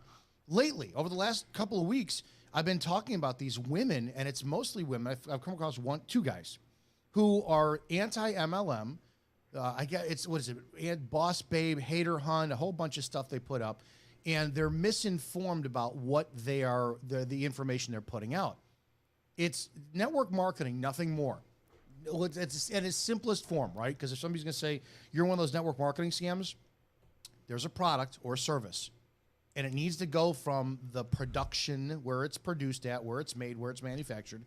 And it needs to get into the hands of somebody who winds up a consumer. Just a quick sidebar. Last night on the stream, and I actually do recommend that you inconvenience yourself and go just watch the segment where I reacted to Dominick's debunking of my video, the video that I made, why making money in an MLM is impossible. I really do point out some of the fatal flaws here in his thinking, and I also, again, he's very close to understanding it. He's very close. He's almost there. Where's the thing? There's too many... He's beginning to believe. There's too many sound effects here. But he's very close to getting it, but again... One of the main things that I talked about yesterday, LOL, this frame that I paused on. One of the main things that I talked about yesterday during the stream was I talked about how in multi-level marketing, they have a vested interest in using language that confuses you and your understanding of what it is you are involved in. Example, he is equating here network marketing and multi-level marketing. Do you guys remember the Chris Watts true crime case? Chris Watts, who murdered his wife and his children. So his wife was in an MLM company. It's actually, I might do a whole video about how MLMs attract like just crazy personalities. Because also Jodi Arias, the woman that stabbed her boyfriend like 30 times, she was also in an MLM. They were in an MLM together. She was in his downline, and I think that's such an interesting thing that I've never seen any Jodi Arias video ever talk about the fact that she was in an MLM called Legal Shield. They changed their name to Prepaid Legal after that bad publicity. But Anywho, in multi-level marketing, they will say, we are network marketing, we are peer-to-peer marketing, we are direct sales, all these different things that are different, and they'll just say it's multi-level marketing. And it's gotten to the point now where I gave the analogy yesterday. It's like the word Kleenex. Somebody says, can I get a Kleenex? Kleenex is not technically what that thing is called. It's called tissue. It's a tissue paper, right? But the brand Kleenex, which makes many other products as well, has just become so well known, so synonymous with a tissue that people understand what you mean when you say Kleenex. And now network marketing has become the same thing. So when Dominick, this is what he loves to do as a like dunk on the anti-MLM crowd. He goes, well, this girl, what was her name? Kylie something, Kiki Chanel. When this girl has a Walmart link or an Amazon link in her description or her Instagram bio and she gets a commission, that's all we do. That's network marketing. She's marketing to her network. Gotcha. And he thinks this is like he's dropping a bomb, right? But he is purposefully confusing the language so that to you and me, to the layman, the people in the public, when we hear network marketing and we hear multi-level marketing, we just think, oh, it's the same thing. And we know network marketing, if we just took it on face value, marketing to your network, nothing wrong with that. Direct sales, nothing wrong with that. You know, peer-to-peer, nothing wrong with that. So when we start associating all these business models where there's nothing inherently wrong with them to MLM, it sort of disguises, we're like self-gaslighting to believe that, oh, MLM is just the same thing. MLM is not the same thing. And I held Dominick to the logical standard that if he wants to say network marketing on its face just means marketing to your network, well, then we should also break down multi-level marketing on its face. And it means multiple levels of people marketing things infinitely. Those are already not the same thing if we go by his like naming game rules. So I just want to make that clear. I talked about this more in depth yesterday. But like in the Chris Watts documentary, he said, oh yeah, my wife, Shanann, she works for a direct sales company. No, the fuck she didn't. No, the fuck she didn't work for a direct sales company. She worked for a multi-level marketing company. So anyways, let's oh no, Tom. Not Tom DMing me saying, sorry if I was boring or something. Just got back from a 3-hour drive. God damn it. I'm going to save this young man's life, okay? I'm going to save his life, and we're going to get him on the fucking stream to talk about his experience, and I'm going to get him on Multi-Level Misery to share his story, because that was fucking not right. That was not right. All right, so back to Dominick, and here we go. All right. Right? You have two methodologies for network marketing for you to make money.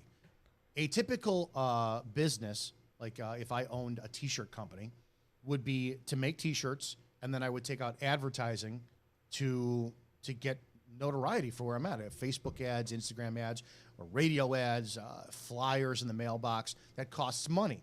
In network marketing, they rely on third-person word-of-mouth advocacy or advertising or marketing to move their product.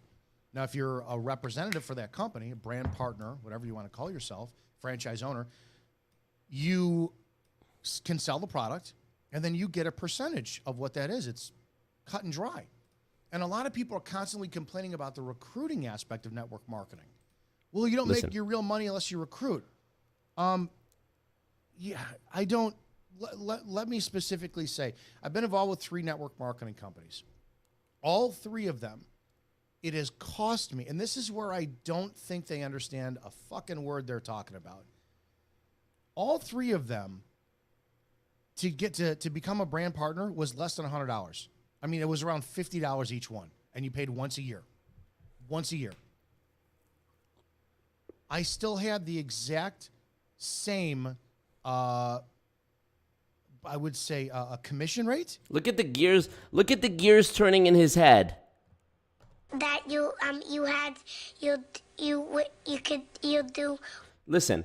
If I wound up selling a product, then I would make no money. See? You're close, Dom. Keep going, Dom. I wasn't a brand partner. So I was recruited, and then I could sell the product, make a commission. Yeah. Or I could duplicate, right? Right. They want people to come in as brand partners or recruiters because it's almost a certain guarantee they're going to continue to take their product. Exactly. This is what I mean when I say Dom is so close to understanding. Dom, I know you're watching this. Please listen to my voice, okay? I know I'm just an idiot, right? But just listen to me. What you just said is they want people to recruit so they can keep, let's let you use your words, okay? Listen. I could duplicate, right? They want people to come in as brand partners or recruiters because it's almost a certain guarantee they're going to continue to take their product. Exactly. If I sign up for a sales job, if I go to work for a actual legitimate company that sells products, and this train of thought that I'm about to go on ends with a fucking bar. Bars. So hear me out. I was thinking about this earlier today, and I've never really thought about this element of MLM before, but it's deep, okay? If I went to go work for a company that does sales, right? I don't have to pay to join that company. If I was the company with the product, the inventor of a product, whatever, and I wanted people to come sell it, a salesman approaches me, hey man, I'm really good at selling. I say, okay, take this. It's $100. You get a $30 commission. Let's go make some money. Get out there and sell. Why would I put the obstacle in my own way of making that salesman pay me to sell the product? It is literally counterintuitive to my end goal if my end goal is to make sales. If I am, add to that if I was not able to actually give that salesman some disclosure of how in demand my product was, or like how popular it was, or here's the sales I did last year. It's obviously a hot product. You're going to make killer commissions if you sell this thing. Go out. So I'm not even giving, in MLM, you're not even giving any disclosure about the demand of the product, and you're also making them pay to do it. What you said, Dom, listen to me. You said they want people to sign up as distributors so they can keep selling those distributors the same product. It's internal consumption. It's people within the company buying the product. Now, here's the bar, okay? When an MLM sells, let's take a product-based MLM, right? Like Dom is in Juice Plus. They sell juice. They sell, you get me. In a product-based MLM, think about LuLaRoe. And I wish other MLM documentaries would talk about this, okay? Because this doesn't make any sense. In Juice Plus, if I sign up as a recruit, and as part of my sign-up thing, I buy the starter package, which comes with the juice. It comes with the product I'm then going to presumably sell, right? Great. And then every month, I need to keep buying more product as part of my personal volume, my PV, BV. They all call it something slightly different so that I can get points that correlate to my rank, and then my recruits have points, and depending on how many points I have and how many points they have and how many points in this leg and how many different kinds of points, then that equates to my rank and how much money I get paid and the whole convoluted fucking compensation plan, right? But let's just focus on the one element. If I sign up for an MLM company, I'm a distributor. Each month, I'm buying that company's products. How does the company know? How does the company know if I sold the product or if it sat in my basement? Robert Fitzpatrick and I spoke about this on my video with Robert. He says, plain and simply, how does the MLM company know?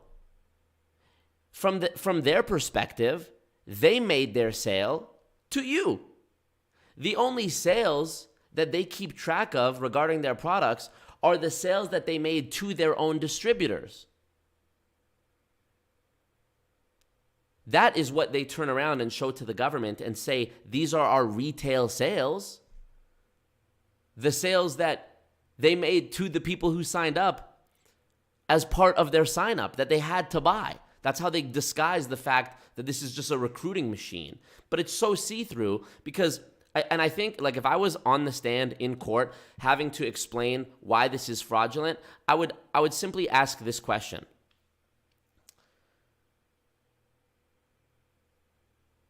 what company out there of any industry, restaurant, electronics, skincare, literally any industry that sells a product or service, you would think that the one most important piece of data that you would track as a company, if you could only track one piece of data on QuickBooks, it would probably be sales.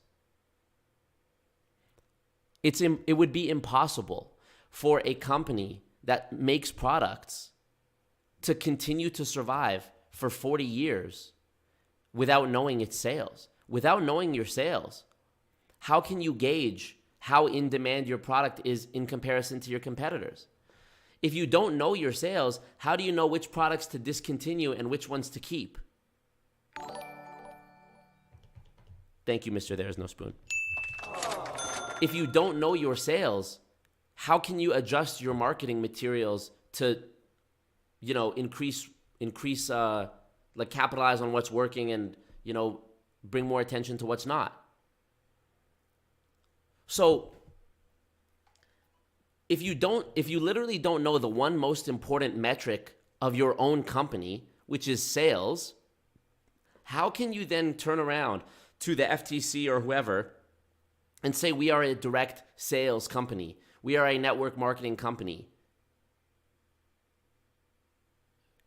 And furthermore, here's the big kicker, here's the punchline.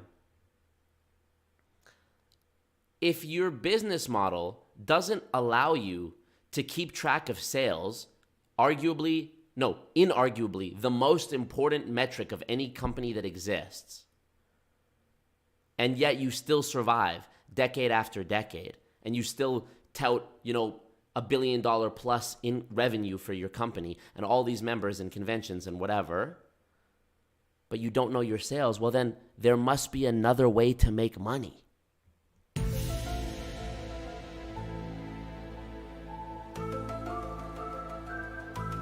I wonder what that could be.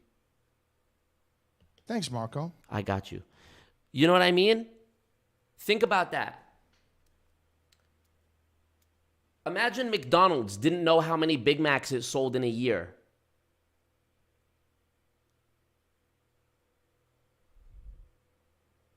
They would probably be pretty upset about that. Every big company relies on data. Every big company, how does Walmart know what product to keep on its shelves next quarter and which ones to get rid of? Oh, that product didn't sell, get rid of it. This one did sell, re-up, restock. It's the most important piece of data that any single company could have.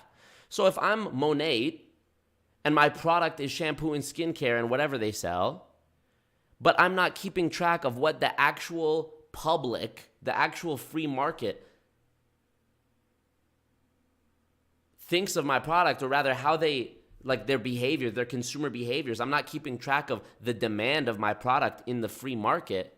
Well, then how the fuck could I ever know if my product is any good? How could I know how to adjust for the future? These MLM companies seem to get along just fine without knowing that information. So there must be another way. This is so fucking obvious. And I go on this long tangent to bring it back to the point that Dominick is making in this video, where he says we're just network marketing. And like he just said so beautifully, Partners or recruiters. They want people to sign up as partners or recruiters. Because it's almost a certain guarantee they're going to continue to take their product. Exactly, because it's almost a guarantee that the recruiters, the distributors, are going to continue to buy the product. Yeah, you know why? Because nobody fucking else is. We literally saw this in the Lula Rich documentary, where Roberta Blevins and all the other women that were in the company showed that they inventory loading, right? The garage and the guest room and the basement full of shit, full of leggings. There's just and you know what? Even if there was demand from an outside market for the product, there is never going to be enough demand to justify the amount that you have to keep buying to stay at your rank or to improve your next rank. If I am in LuLaRoe and I go on my Facebook Live and I sell some leggings, right? All my neighbor ladies, all the girls in my mom's group, and all the other women I know, I managed to successfully sell a pair of leggings to each of them, right? Well, now they don't need leggings anymore. The demand has been filled. And that's I've tapped my warm market now. Sure, one of them, I would be lucky if, one or two of them would tell their friend that I don't know about the leggings and they would also buy a pair of leggings. Now, after that, is it a safe bet to say that I'm going to sell leggings to these same women again next month? Probably not. But yet I have to keep buying more leggings. On top of this, my own company has no idea. Once I've bought my starter kit or my new bought kit each month from them, they don't know they don't give a fuck. They're not following up with me to see what happened to it. They don't know and they don't care. Because for them, we made a sale. They sold it to you, the customer, the person in the company. You're the customer. If it was jeggings, yeah, Specs, you would buy those twice. You probably would. So, and this is what I mean is like, Dominick, man, you're so close. I'm not a loser. You're not a loser, You're so close to getting it. Yeah, he's literally, you can see, Julie, he's doing gymnastics in his brain. He's like looking up to the side, like, okay. He's like talking himself through it. He's like literally self-gaslighting. Let's see what Dave said. Dave always knows his shit. And Daniela, Daniela asks a great question. Why are MLMers so against advertising? Well, they advertise, obviously, but the company themselves, right, why don't you see a WFG advertisement on the side of a bus or on a billboard or on TV? Because advertising, traditional advertising, or spending money on ads is for companies who actually care about sales. But what they tell you is that we incentivize our workforce to do word-of-mouth advertising so that instead of giving money to big advertisers, we can give you bigger commissions. That's a fucking lie. Straight up fucking lie. Totally, Julie. He's this close. I want to see what Dave says.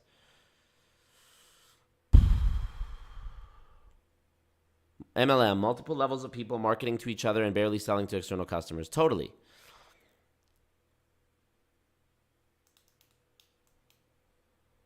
Distributors are the clients. Yep. Amanda had a meeting with WFG. When you asked questions, one of the guys got really defensive. Nice. Fuck, of course. Thumbs up the stream, by the way, y'all, if y'all are, if you're here. Thumbs up the team. Okay, let's get back to Dom here. MLM companies don't need to advertise because the distributors do it for free. Yes, but I also think, like I said, their distributors are doing it for free, but actually I think an even bigger reason is because why would you spend money on advertising when you don't even track sales? Any company that has ever advertised anything ever is looking for how many, the sole purpose of an advertisement is to be able to gauge how many conversions it got you. Did this $500 I spent on this Facebook ad translate to actual sales? Well, if you're not tracking sales, an advertisement would be completely irrelevant. It would be completely unneeded. But what they say is, we get our distributors to do the advertising for us, so that way we can give them more money. Blink, blink, blink, blink, blink. That's what I think. Did you get the it's math sound? Fuck, I didn't. I knew I was missing one. Hold on, let me write that down in my notebook here. It's math. It's math. Yeah, when he says that. So there we go. Claire Licious says her husband gets paid salary and commissions and he doesn't have to buy. Yep. Okay. Roberto, definitely the best way to not get me to follow up with you is to type in all caps like that. Thank you, Sam Music. I appreciate you, bro. Super chat. Thank you, dog. Why wouldn't Spec says you wouldn't recruit people to your job? That would cut your hours, therefore hindering the money you'd make. And who the fuck pays a monthly fee to work?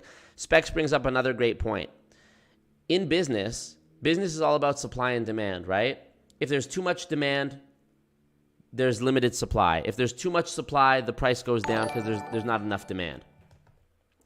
In MLM, you are quite literally again, I'm going to use the LuLaRoe example. Let's say I'm a woman and I become a distributor for LuLaRoe, and I recruit my next door neighbor to be a distributor for LuLaRoe. Why the fuck would I support my competitor opening up right next door to me? If this was really about sales, if this was really about being the best salesperson, it would be absolutely counterintuitive to want to recruit people who are going to sell the same product or service that you sell. It would be like if I opened a pizza shop and then I encouraged 5 different pizza shops to open around me. You could actually be an idiot and understand how that would make business worse for me. Because now if somebody comes into the strip mall where all these pizza shops are now, and they haven't heard of any of them, they're just going to pick randomly, my chance has now gone from being the only pizza shop there, being the only option for pizza there, and being guaranteed to get that customer, to now only having a 1 in 5 chance for that person to buy pizza from me. And now, I mean, everybody loves pizza. Pizza's in high fucking demand. So might not even be that bad of a thing to have 5 pizza shops right there, right? Cool. But now think about something like insurance, leggings, things that you don't need to buy multiple times, like frequently. You don't need to buy a new pair of leggings every month. You don't need to buy insurance. You don't need to go shopping for insurance every month. You buy it, you buy a year policy, it charges monthly, you forget about it. Why? There is not enough demand in the marketplace for people. There's not enough demand in the marketplace for there to be this many WFG insurance salesmen, or LuLaRoe legging saleswomen. It just doesn't make any sense. It doesn't make any sense. What up, Voldemorty? Roberto, if you wanna follow up with me and make a recommendation or be on Multi-Level Misery, just join my Discord. The link is in the description. You can join the Discord, and yeah. Oh no, y'all are hilarious. Y'all are hilarious posting the Dominick Izzo. Not the Dominick Izzo memes in the Discord right now. Hilarious. Who made that? No, hold on. Where is it? Dave Vaughn, of course. He has your back, Marco. If Disney ever presses that self-destruct button, look at Dave. Look at what Dave posted. Foolishness. Thank you, Dave. We still got to do our call tomorrow morning, Dave. Okay, let's continue. If they're going to continue to make their product, then the company is basically paying everybody underneath each other to wind up perpetuating taking a product. I don't know how much more circular this can get, considering the fact that if you're in a business, you want return customers. Restaurants, bars, Starbucks, retailers, they thrive on repeat business. I don't know why this is such a hard concept to understand. So the answer is no. I don't know why it's so hard for you to understand, because all those examples you gave, bro, are examples of companies where A, they track sales, B, they don't recruit their competitor to open up next door to them, and C, did I say they track sales? You don't make more, air quotes, money if you recruit people, but you're setting yourself the third one I was going to say. They don't rely on their own employees to buy their stuff. Up to be in a position to make more money, because more people will see the value of staying on the product if they have something emotionally invested in it, like becoming a business owner with it. It's very simple. This is all in Robert Kiyosaki's book, Business of the... Robert Kiyosaki is also a shill for anyone who will pay him the money for the time of day. He will quite literally promote anything and vouch for any fucking business model. 21st century. And I don't... Same with Tony Robbins. think that a lot of these women have read the book. I really don't. And first and foremost, too, I want to put this out there. Network marketing preys on weak-minded individuals. And this is the real fucking kicker I wanted to get to. Network marketing preys on weak-minded individuals, he says. And obviously, I would counter that by saying, you know, the way he's using the phrase weak-minded individuals is he's implying a lack of intelligence, right? it's not a lack of intelligence. It is people who are vulnerable. MLMs prey on people who are vulnerable. So if you wanted to, we're splitting hairs here and it's semantics, but if you wanted to say that somebody who is vulnerable is more susceptible to being scammed, thus their mind state right now is weak. Not their mindset, but their mind state is weak. So technically speaking, they have a weak mind. I would go, okay, fair enough. They're vulnerable, so their mind is not very strong right now. They're not on their guard. They're not thinking logically. Okay. But the way he means it here, I think, is weak-minded as in just like not driven, not committed. The weak mindset is how I think he's describing this here. So he says network marketing. Network marketer says network marketing attacks weak-minded individuals, admits to being weak-minded. Yeah, I mean, that's also another fallacy in it. That's funny. Marco, you just don't get it. Are you not listening to his hard-hitting facts? Totally. Robert Kiyosaki, I like that, and went bankrupt and got out of it by writing a book on financial success. There you go. Greenadian, once again, trying to defend MLMs like she did fucking 2 years ago in my Discord and got banned for a year for it because she wouldn't leave it alone. So let's let him flesh out his point here. 100% it does. When I was recruited the first time, over 10 years ago, it was you're going to get rich quick, you're going to make a ton of money. Oh my God, you're going to make six figures in your first 6 months. I bought it all. I believed every second of it. Every word I heard, I believed it. So he's cognizant of these lies and tricks that MLM recruiters play. You're going to make $1 million, but obviously something has made him still go along with it. And then people I would bring in, I would do the same thing. Dude, we're going to be rich. And I didn't know how to recruit. I had no concept of what the business was. I had to go through a lot. I didn't quit like these people do. What really blows me away is you get the Jessica Higsons, the Julie Joes, the Isabellas, the Savvies, who they all talk about. And again, I have no problem. Go to their content. Jessica Higson's on YouTube. Julie Joe's on YouTube. Savvy writes novels, is on YouTube. Isabella Lantern is on YouTube. Go check Kiki Chanel. I honestly believe 100% you should go look at all of their content to discern and make up your own mind. And ask yourself, if they're talking about, and this is something I don't get, how do you make it to the top of a business that these women claim they made it to? You make money, and then you quit. You quit. What I don't hear any of them talking about, and I've looked, and maybe I just haven't looked hard enough, I haven't heard a single one of them talk about how many hours they put in. I really don't, because they all compare getting an hourly job, being more successful in network marketing. Again, too, in my opinion, this means none of these women have ever been business owners. I owned a brick and mortar gym. It took me, 3 years is how long I owned it. Didn't renew the lease when it came back up. I rented the space from our landlord. That was mine to do with. And you ready to renew? No, I'm sorry, I'm not, because I'm failing. 1 month out of those 3 years, I made a profit that went into my pocket. The rest of the time, any revenue that was generated went back in the business, so I didn't get a paycheck. I don't think these women understand the basics of business. Well, if anything, Dom, that proves that you don't understand how to run a fucking business. So he said something again. He's so, you guys, Dominick Izzo will be my star pupil in terms of MLM deprogrammings and recoveries, okay? He is so fucking close to understanding it. He's so close to getting it. I'm going to rewind just like a minute here. Not even. I really don't. Them talking about it, and I've looked, and maybe I just haven't looked hard enough. I haven't heard a single one of them talk about the amount of hours they worked.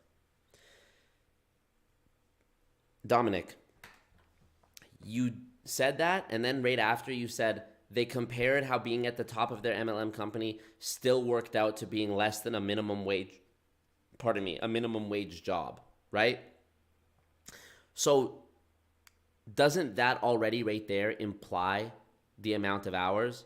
You could do the math on what a minimum wage job working full-time hours plus overtime is. You could literally calculate that in less than a minute. And then based on that, you could calculate how much the higher ranks how much time they would have to put in for it to be less than that. The point I'm making here is it doesn't matter. It is not about the amount of time that you put in.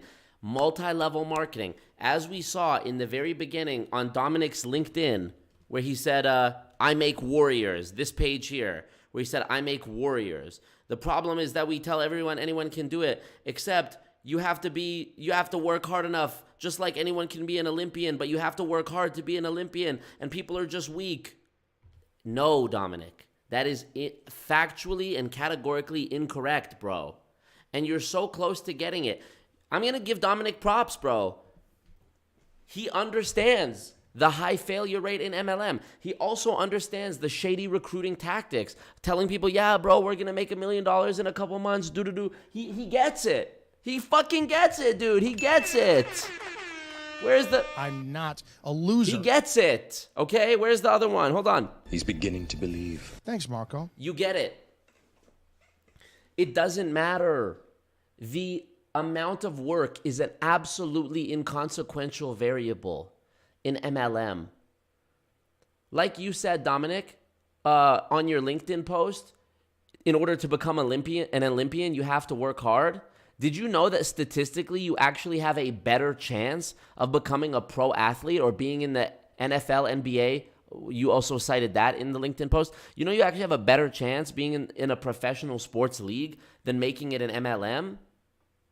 Except the difference is being in a professional sports league actually does depend on your level of effort and work. And even then, it's not enough. Even then, you do have to have some God-given luck. You couldn't be 5 foot and be in the NBA, even if you worked fucking really hard at it. But to compare to MLM, that's like trying to be in the NBA when you don't even have legs.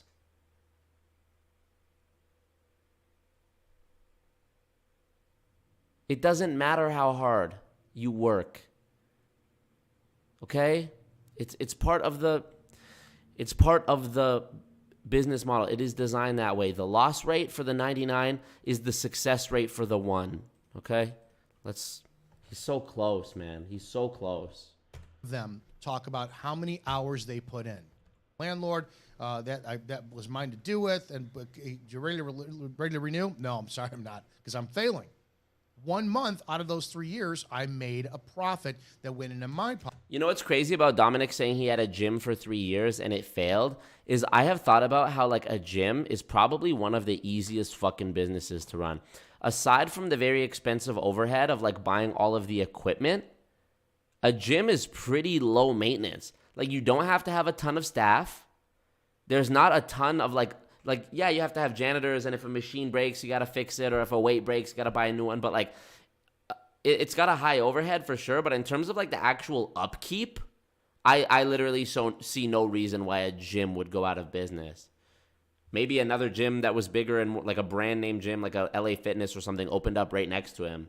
But you know, interesting. That's interesting to me. Pocket. The rest of the time... You're welcome, Jared, by the way. Jared and Meredith for introducing you to the name Savvy for the name of your baby. Any revenue that was generated went back in the business, so I didn't get a paycheck. I don't think these women understand the basics of business. When you own a business, the money you make goes back into the business. So condescending for a guy who is literally here in a scam, not even a real business, not even a business that you own, talking about how his previous business failed, talking down to women who actually, like somebody said in the chat, in the case of Savvy, are business owners. And so I'll give you an example. Usually, most every network marketing business that's out there, you have to, in order to become associated with them, you have to pay that annual fee. And then to qualify, like you have to have certain points, or you have to wind up having to purchase a product. That's your monthly overhead. So with my gym that I owned, it was like $3,000 plus. Wow, who's this? My homie joined Primerica and I fear that he'll go too far down the road before he sees the BS. Great dude who's always been about self-improvement and achieving success. Unfortunately, they appeal strongly to it and I want to help him. Thanks for your work. Thanks so much, Marty McDimes. I appreciate that. And yeah, I will be helping out with that. I'm gonna have Steve Hassan on the show. He's the author of Combating Cult Mind Control and Freedom of Mind. As far as I know, he's the #1 cult deprogrammer in the world. Families hire him to essentially unbrainwash their loved ones when they've been caught up in a cult or an MLM. Same thing. So I'm gonna have him on the show to talk about undue influence, the bite model, how to deal with a friend or relatives who's stuck in one, etc. So thank you for that. I really appreciate that support, for real. And I appreciate you using that Streamlabs link that's in the chat too, because the the YouTube super chat, which I also appreciate, but YouTube takes 30% of that. So really appreciate that, man. Thank you. $+ a month as a monthly overhead to operate that gym. Light bill, gas, alarm bill, the brick and mortar itself, the rent there, you name it. Garbage service, internet, a ton of crap. Cleaning crew, it was ridiculous. But to run this business I'm at now, it's less than $200 a month. It's a scam. It's a scam. But what the fuck are you actually paying for, bro? Well, I don't understand. At the end of the year, with network marketing, that $200 a month overhead I have, including being involved in the business, I then can use the... I know with Dominick's approach, it's easy to just dislike him and write him off and want to ignore him and think of him as a troll. But when he says in this video, and maybe I'm naive, but when he says, I don't understand, I don't think he's being facetious. I genuinely think he doesn't understand and he is asking for help. Seriously. Dominick, when you are paying these fees for your business in MLM, it's your back office. It's shit that doesn't actually take any money to run. You're just paying for the privilege of being part of the company. In a real business where you have overhead, like he wanted to use the restaurant example, overhead in a restaurant is actually very easy to pinpoint. Ingredients, you have to continually buy those because they go bad. So yeah, you have monthly overhead. You got to buy ingredients, fresh ingredients. There's employees. You have to continually pay employees. That's overhead. The lease on your space, franchise fees, something like that. Those are real expenses, real legitimate, write-offable business expenses, okay? Not to mention the fact that if you were an actual business owner, you would have documents showing that you owned that business. You would have been given disclosure by a franchise corporation if you became a franchisee. You don't have any of those things in MLM. You are not the owner. Let me ask you this. So one of the things that somebody pointed out to me when I was doing my videos on MLM in 2021, all the fucking robots and zombies in the company would go to their conventions and post videos of their CEO on stage. We have the best CEO. We have the best CEO. I'm thinking, what the fuck do you mean CEO? I thought you were the boss. How the fuck can you have a CEO if you're the owner of the company? So y'all are all in the same company and you all own it. What's the name of your company? You're a business owner. Oh, okay. My friend calls me. Bring, bring. I just started my own business. Oh, what's it called? World Financial Group. Oh, so you own World Financial Group? No, but I'm a business owner. What do you mean by that? I went to the registry and I actually got a licensed business number. Okay, sure, you have maybe a numbered corporation, but you don't own the thing it is that you're actually doing.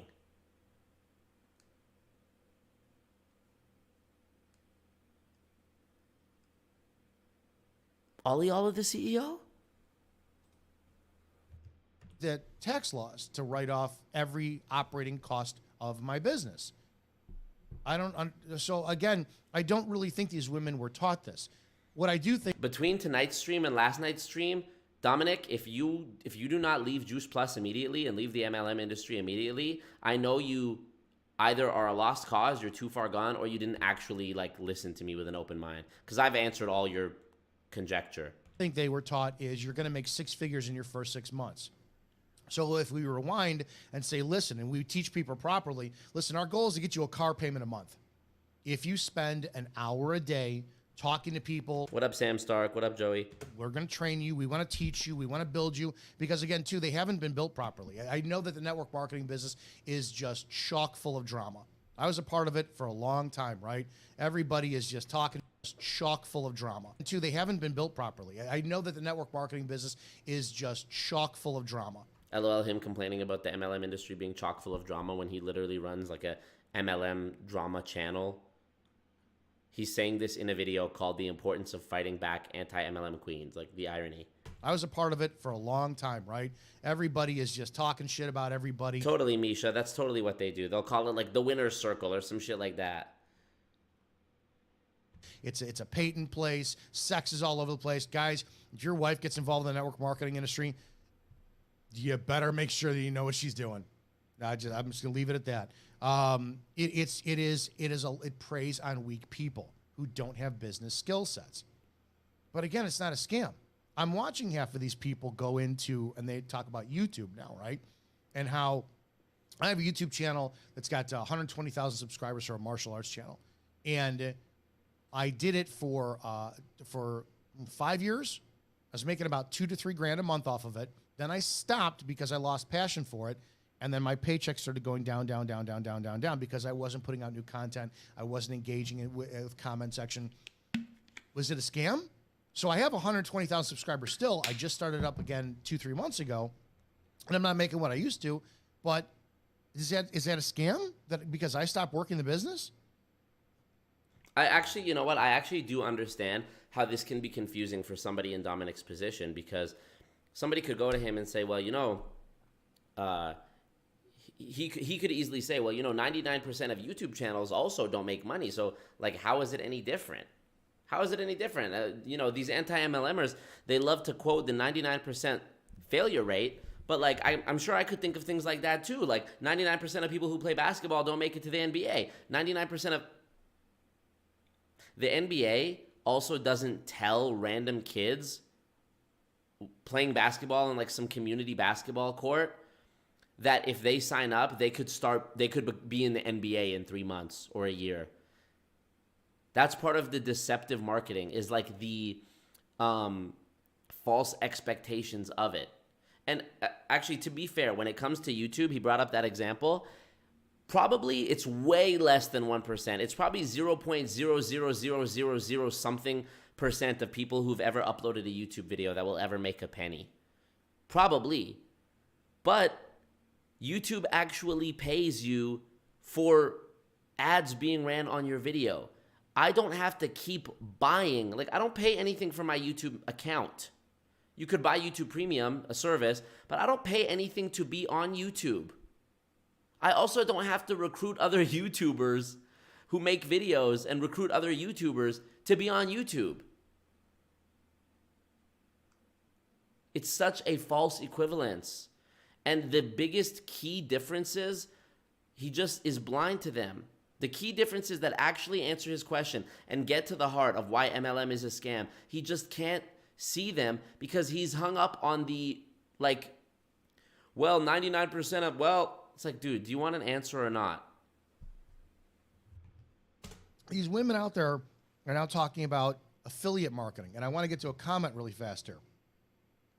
This is from an Irish dancer on one of the videos that I did, the last video I did, talking about how Julie or Jessica is so, again, you have to, the reason why I'm purposely going after these people is because there are so many people out there who are afraid to know what this industry is. You have to fucking know what this industry is so that when these people who come up, and we know what it's like, online bullying, we know that for some strange reason that if you look like me, if you're a male, and if you go after women and you wind up criticizing them, you're a bully. I don't fucking care. Yes, I said that Jessica whored her son out. She did. She prostituted her child for money. I mean,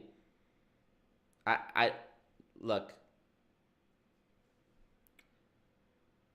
there is no that has nothing to do with this. Like, this is not about gender, okay? That's not what this is about, okay?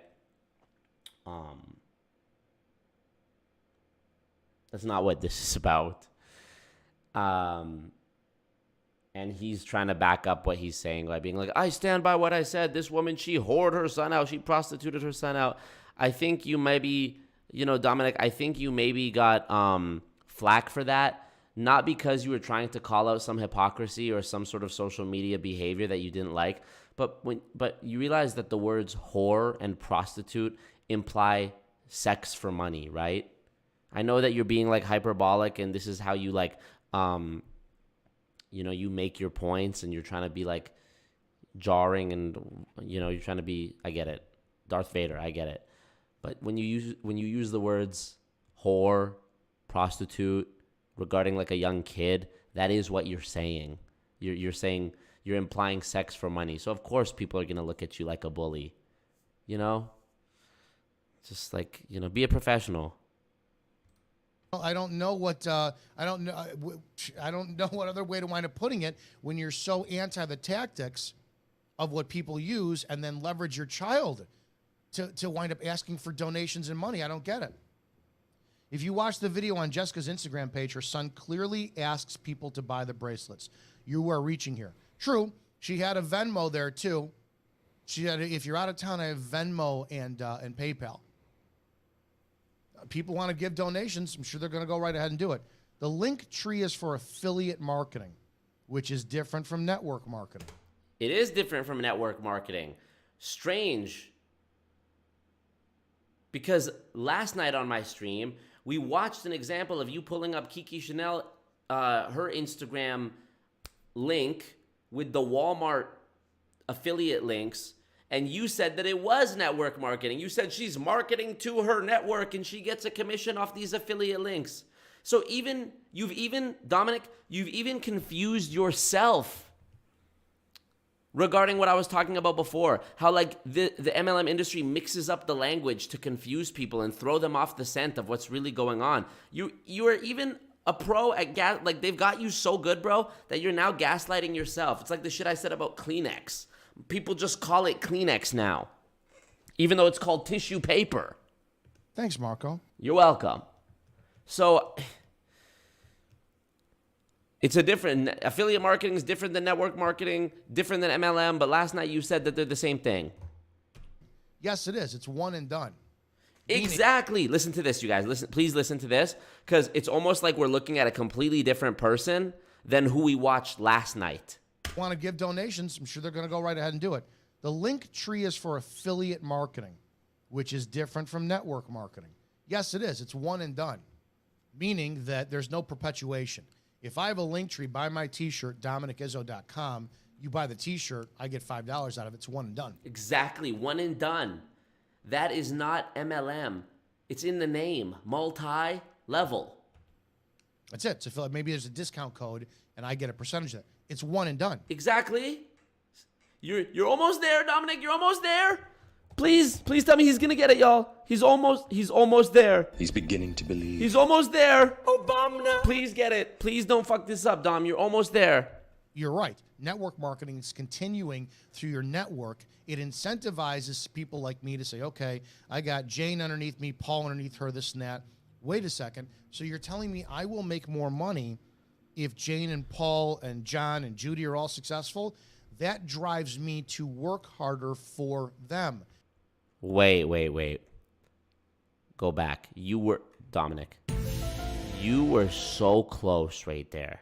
You're right. Network marketing is continuing through your network. It incentivizes people like me to say, okay, I got Jane underneath me, Paul underneath her, this and that. Yeah, it incentivizes you to recruit and build a downline.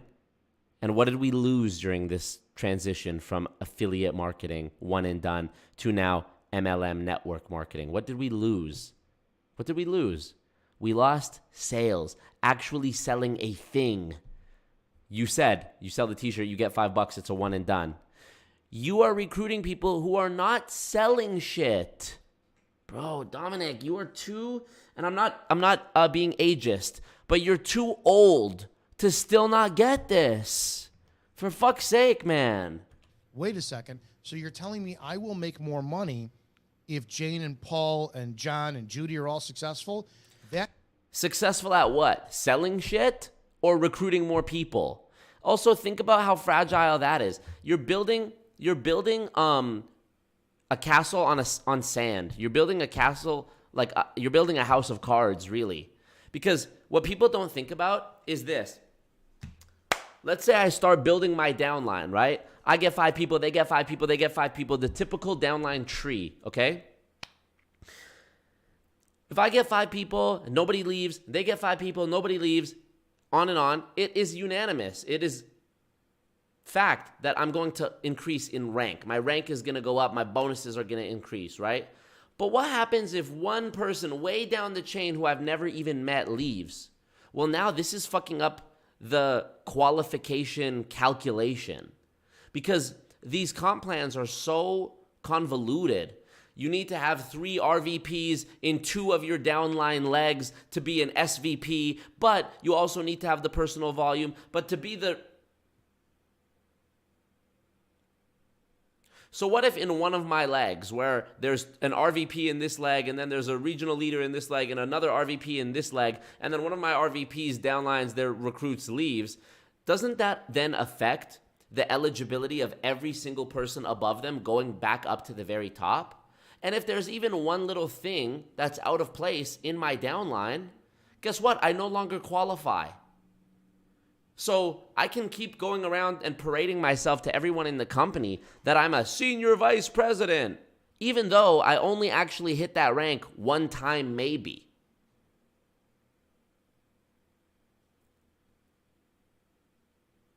I could literally be senior vice president and making no money. How would they know?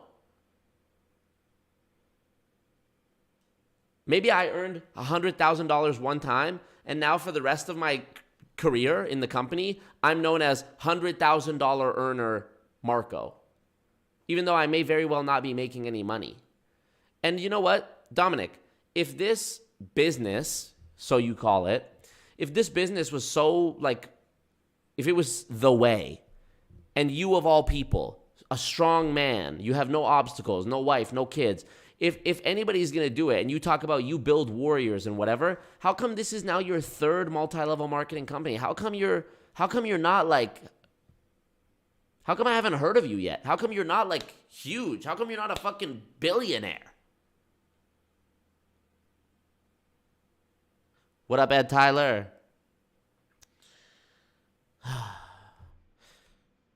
I don't know, S. I don't know if he's not getting it. I don't know. I don't think he is just evil. I actually think there's somebody. I look in his eyes, man, through this screen, and I think he's in there somewhere, man. I really do. That drives me to work harder for them. These are the keys that Jessica, Julie, Sav, Isabel, Kiki, they probably did not understand. But again, they're from a younger generation. And this generation's fucking lazy. This generation is just that set it and forget it bullshit. They don't have a work ethic. It's evident in retail stores today. Ever since the pandemic, people stay at home. They don't do anything. They collected that government check. They don't want to go back to work. Network marketing is simple. It's 4 things: contact, invite, show the plan, follow up. AKA recruit. Contact. Hey, man, long time no chat. Invite. Let's link up for coffee. I have something to show you. Show the plan. You recruit this person. You get 3 people. You can become this rank. They get 3 people. Now you make $1 million a year. Follow up. Hey, man, you ready to sign up? It's been a week. Hey, man, you contact people today? Hey, man, you finished that list of all your contacts? All of that, you could just condense into one word: recruiting. 4 easy steps. Contact, show the plan. What did he say? What did he say? To work. Network marketing is simple. It's 4 things: contact, invite, show. Contact, invite, basically the same thing. Contact, invite, show the plan, follow up. Why don't just say recruit? Show the plan, follow up. It is not easy because it requires you work for your team. They probably had real crappy uplines. She's making money if somebody buys something through the link only, not if she recruits them also to also have a link.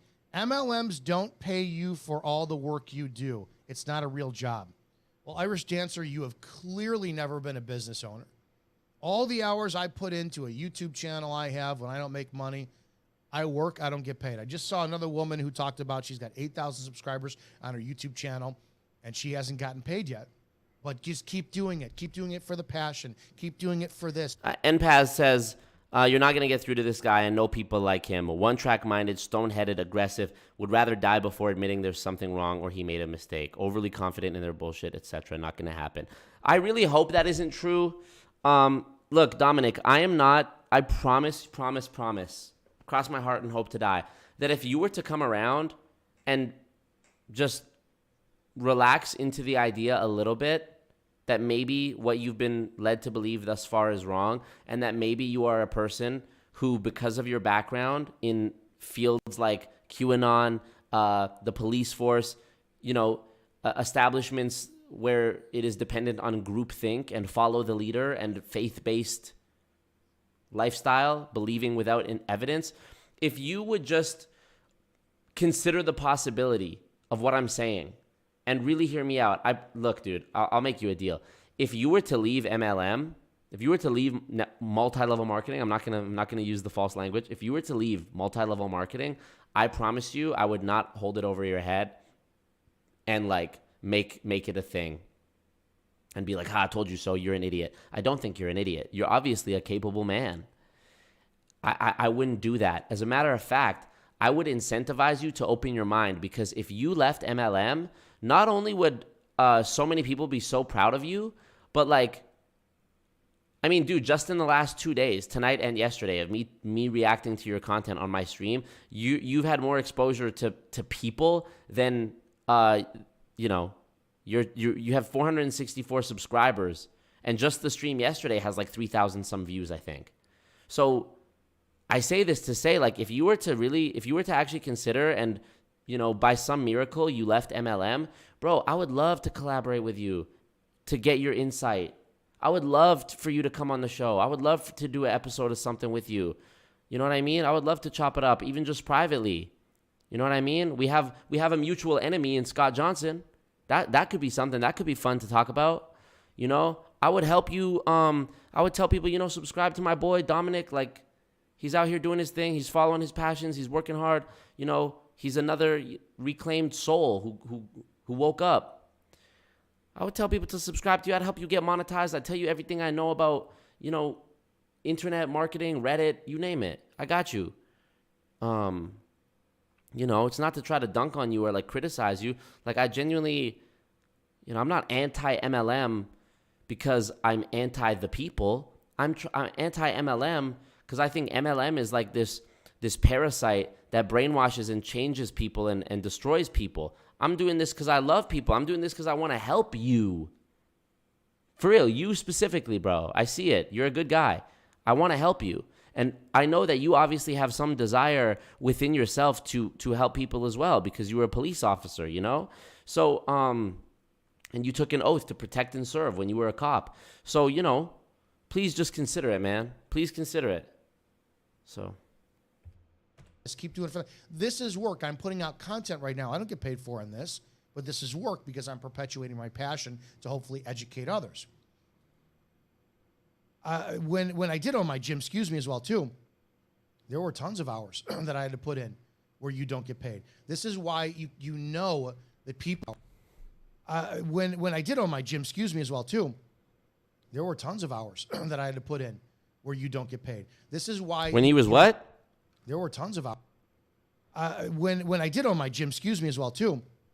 Oh, the there gym. Were tons of hours that I had to put in where you don't get paid. This is why that people need to be. Azuri, I actually don't appreciate that.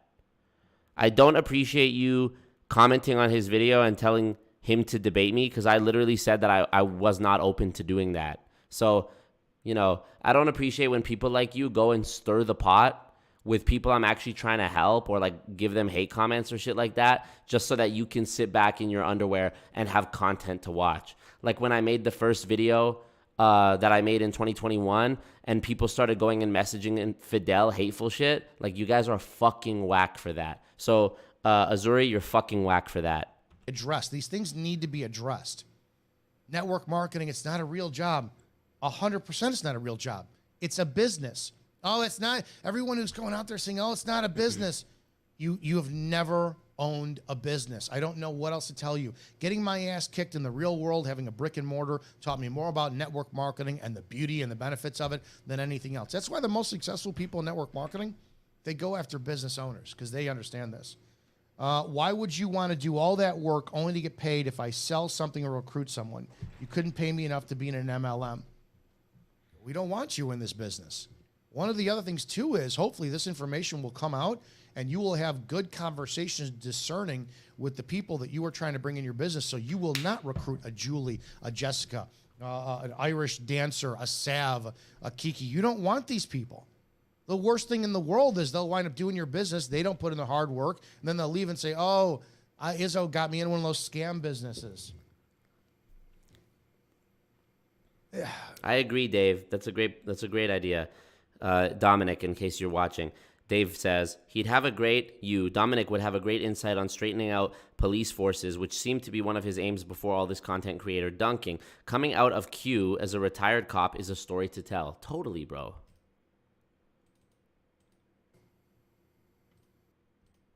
I wanted to find another comment here that somebody wound up addressing that, talking about.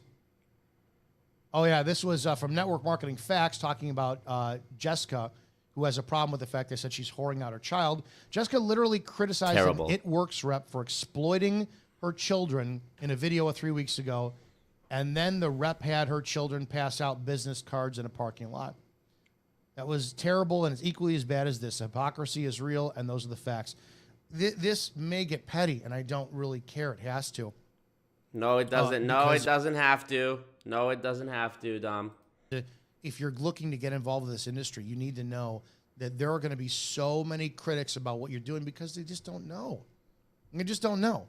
So hopefully some of this will give you answers, right? The who, what, where, when, why, and how. Go buy Robert Kiyosaki's book, Business of the 21st Century. Read it. Listen to the people out there. Okay, we get it. So now to the main topic of this video, of this stream. Him beefing with my nemeses, Peter and Scott. I can't wait to see this. So is it this one, Dave? Is it this video called the importance of all the is it this video called Anti-MLM website perfectly describes all businesses? I think this is it, right?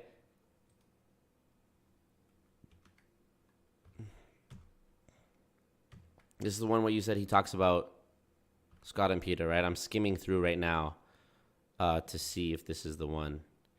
Should give this guy the Ponzionomics book. He won't read it. If he's not even willing to just passively watch this, he won't read it. Lost cause, but give it a try. Yeah, maybe. What in the Long John Silvers is going on here? What up, Michael K? Pyramid scheming right now. Okay, let me see in the Discord. Somebody had posted it in there. Oh, Dave says Izzo posted the Darth Vader pic on his IG. Oh, that's sick, actually. I fuck with that, dude. I fuck with the Darth Vader shit. That's lit. Okay.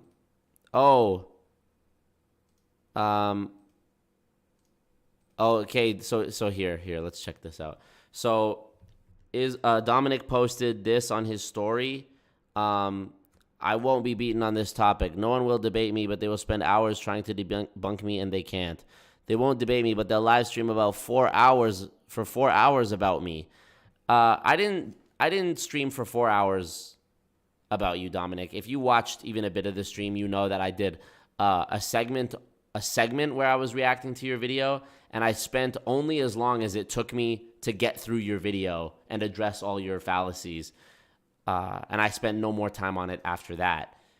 The rest of the stream was about other shit, Scott and Peter, etc., etc. So, I mean, how long are we in for this video? 2.5 hours. You know, maybe by the end of this stream, I'll have clocked 4 total hours of Dominic content.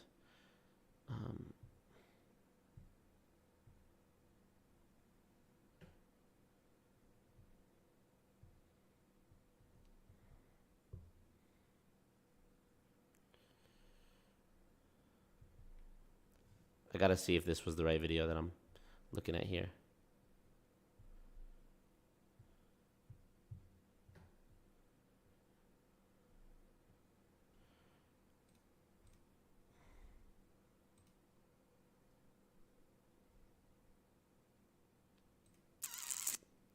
Where is it? Multi-level misery. No, Losing Fortunes radio tab. Was this it? Yes, here it is. Okay. Starts 3:30. Thank you for the timestamp. Yes, okay. At 3 minutes, 30 seconds. Here we go. So let's see. Oh, yes, here it is. Concerned. Going back, I think this is a great opportunity. I got this in the comment section of my Instagrams from... Of my Instagrams. So Stop the Amway Tool Scam is Scott Johnson. I don't know why Scott Johnson might even be more toxic than Dominick Izzo. Actually, for sure he is. The Amway tool scam. Amway obviously is probably the godfather of all network marketing. And the comment was at Dominick Izzo, describe what you mean by the right way. This was in response to a post I put up about network marketing. It has to be done the right way. And it's by non-manipulative tactics. It's by full transparency. It's by integrity. A lot of attributes. Are you willing to defend your position on my podcast like a real man, or will you run away like a scared little girl? And I said, please DM me the time and format, live and unedited only. That's my stipulation. If anybody wants to DM me, it's got to be either live or unedited. You cannot edit for your use anything that I put up in that format. Clip it up if you want later on. I don't give a shit. Put it up in your stuff. But when it comes down to that full podcast must be available. Will not. I said I will not participate. I don't know why Scott Johnson is already so toxic. Like, he doesn't know how to just inquire with someone respectfully. Are you willing to defend your position on my podcast like a real man, or will you run away like a scared little girl? Scott, I'm not team Dominick Izzo, but Scott, you are such a fucking pussy, bro. How the fuck could you get on the internet and talk about being a real man when you don't even have one picture or video that shows your fucking face on the internet? You are a little fucking rat who hides behind the camera. You're a pussy-o. Pussy. At least Dominick shows his face and lets his nuts hang and stands on his fucking own 2 feet about his shit. Scott, you literally bully girls. I mean, they both do. But you literally go into people's fucking comment sections and like women's comment section and call them bitches and cunts and shit like that. Like, you're a fucking 70-something-year-old man, bro. You're actually now that I'm back into this MLM shit, I've been thinking about this motherfucker a little bit more, and it's like, God damn, bro, you're literally a cockroach. You're a cockroach. You're a waste of space. You're a waste of air. It's insane. Peace out, Ali. Kevin, Ponzionomics is a very good book, yep. He doesn't talk about them much because he doesn't know about them. Okay, never mind. So then... Dave Vaughn, fill me in here about the history here between Dominick and Scott. Like, they have all these messages going betwixt them, like beefing. So what's all that about? All these comment threads and the incel of MLM, yeah. They have all these comments and messages between each other. So what's that about if they weren't ever like,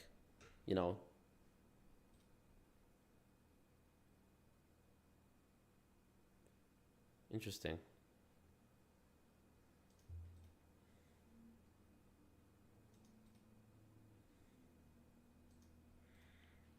Interesting.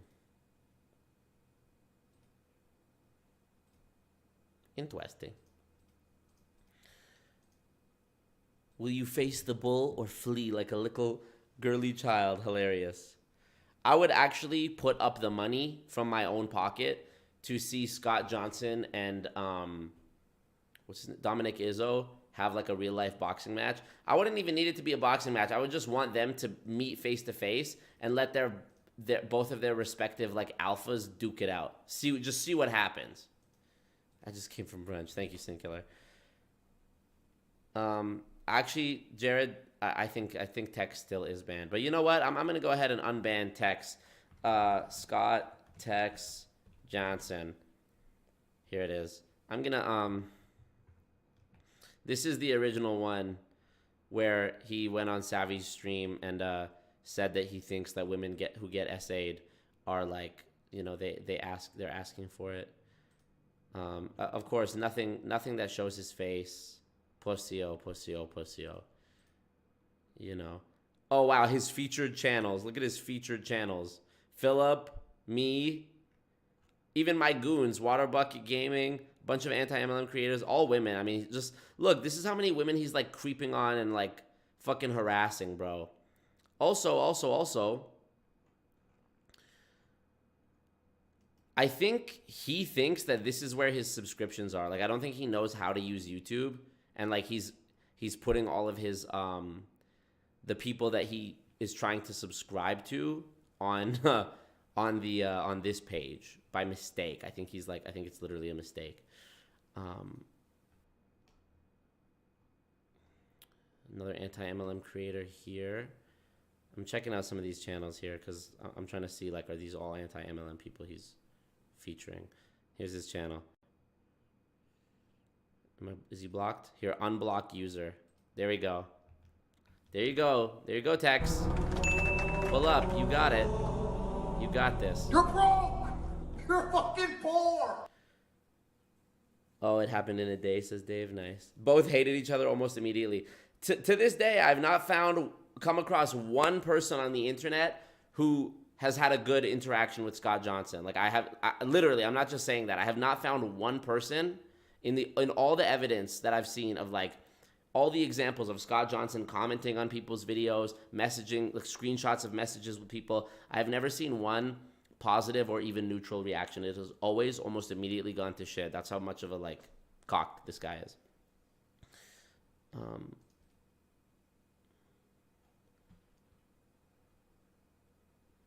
What is that? Release the Kraken. No way. Epic. I'm jealous. What happened? Jealous of what?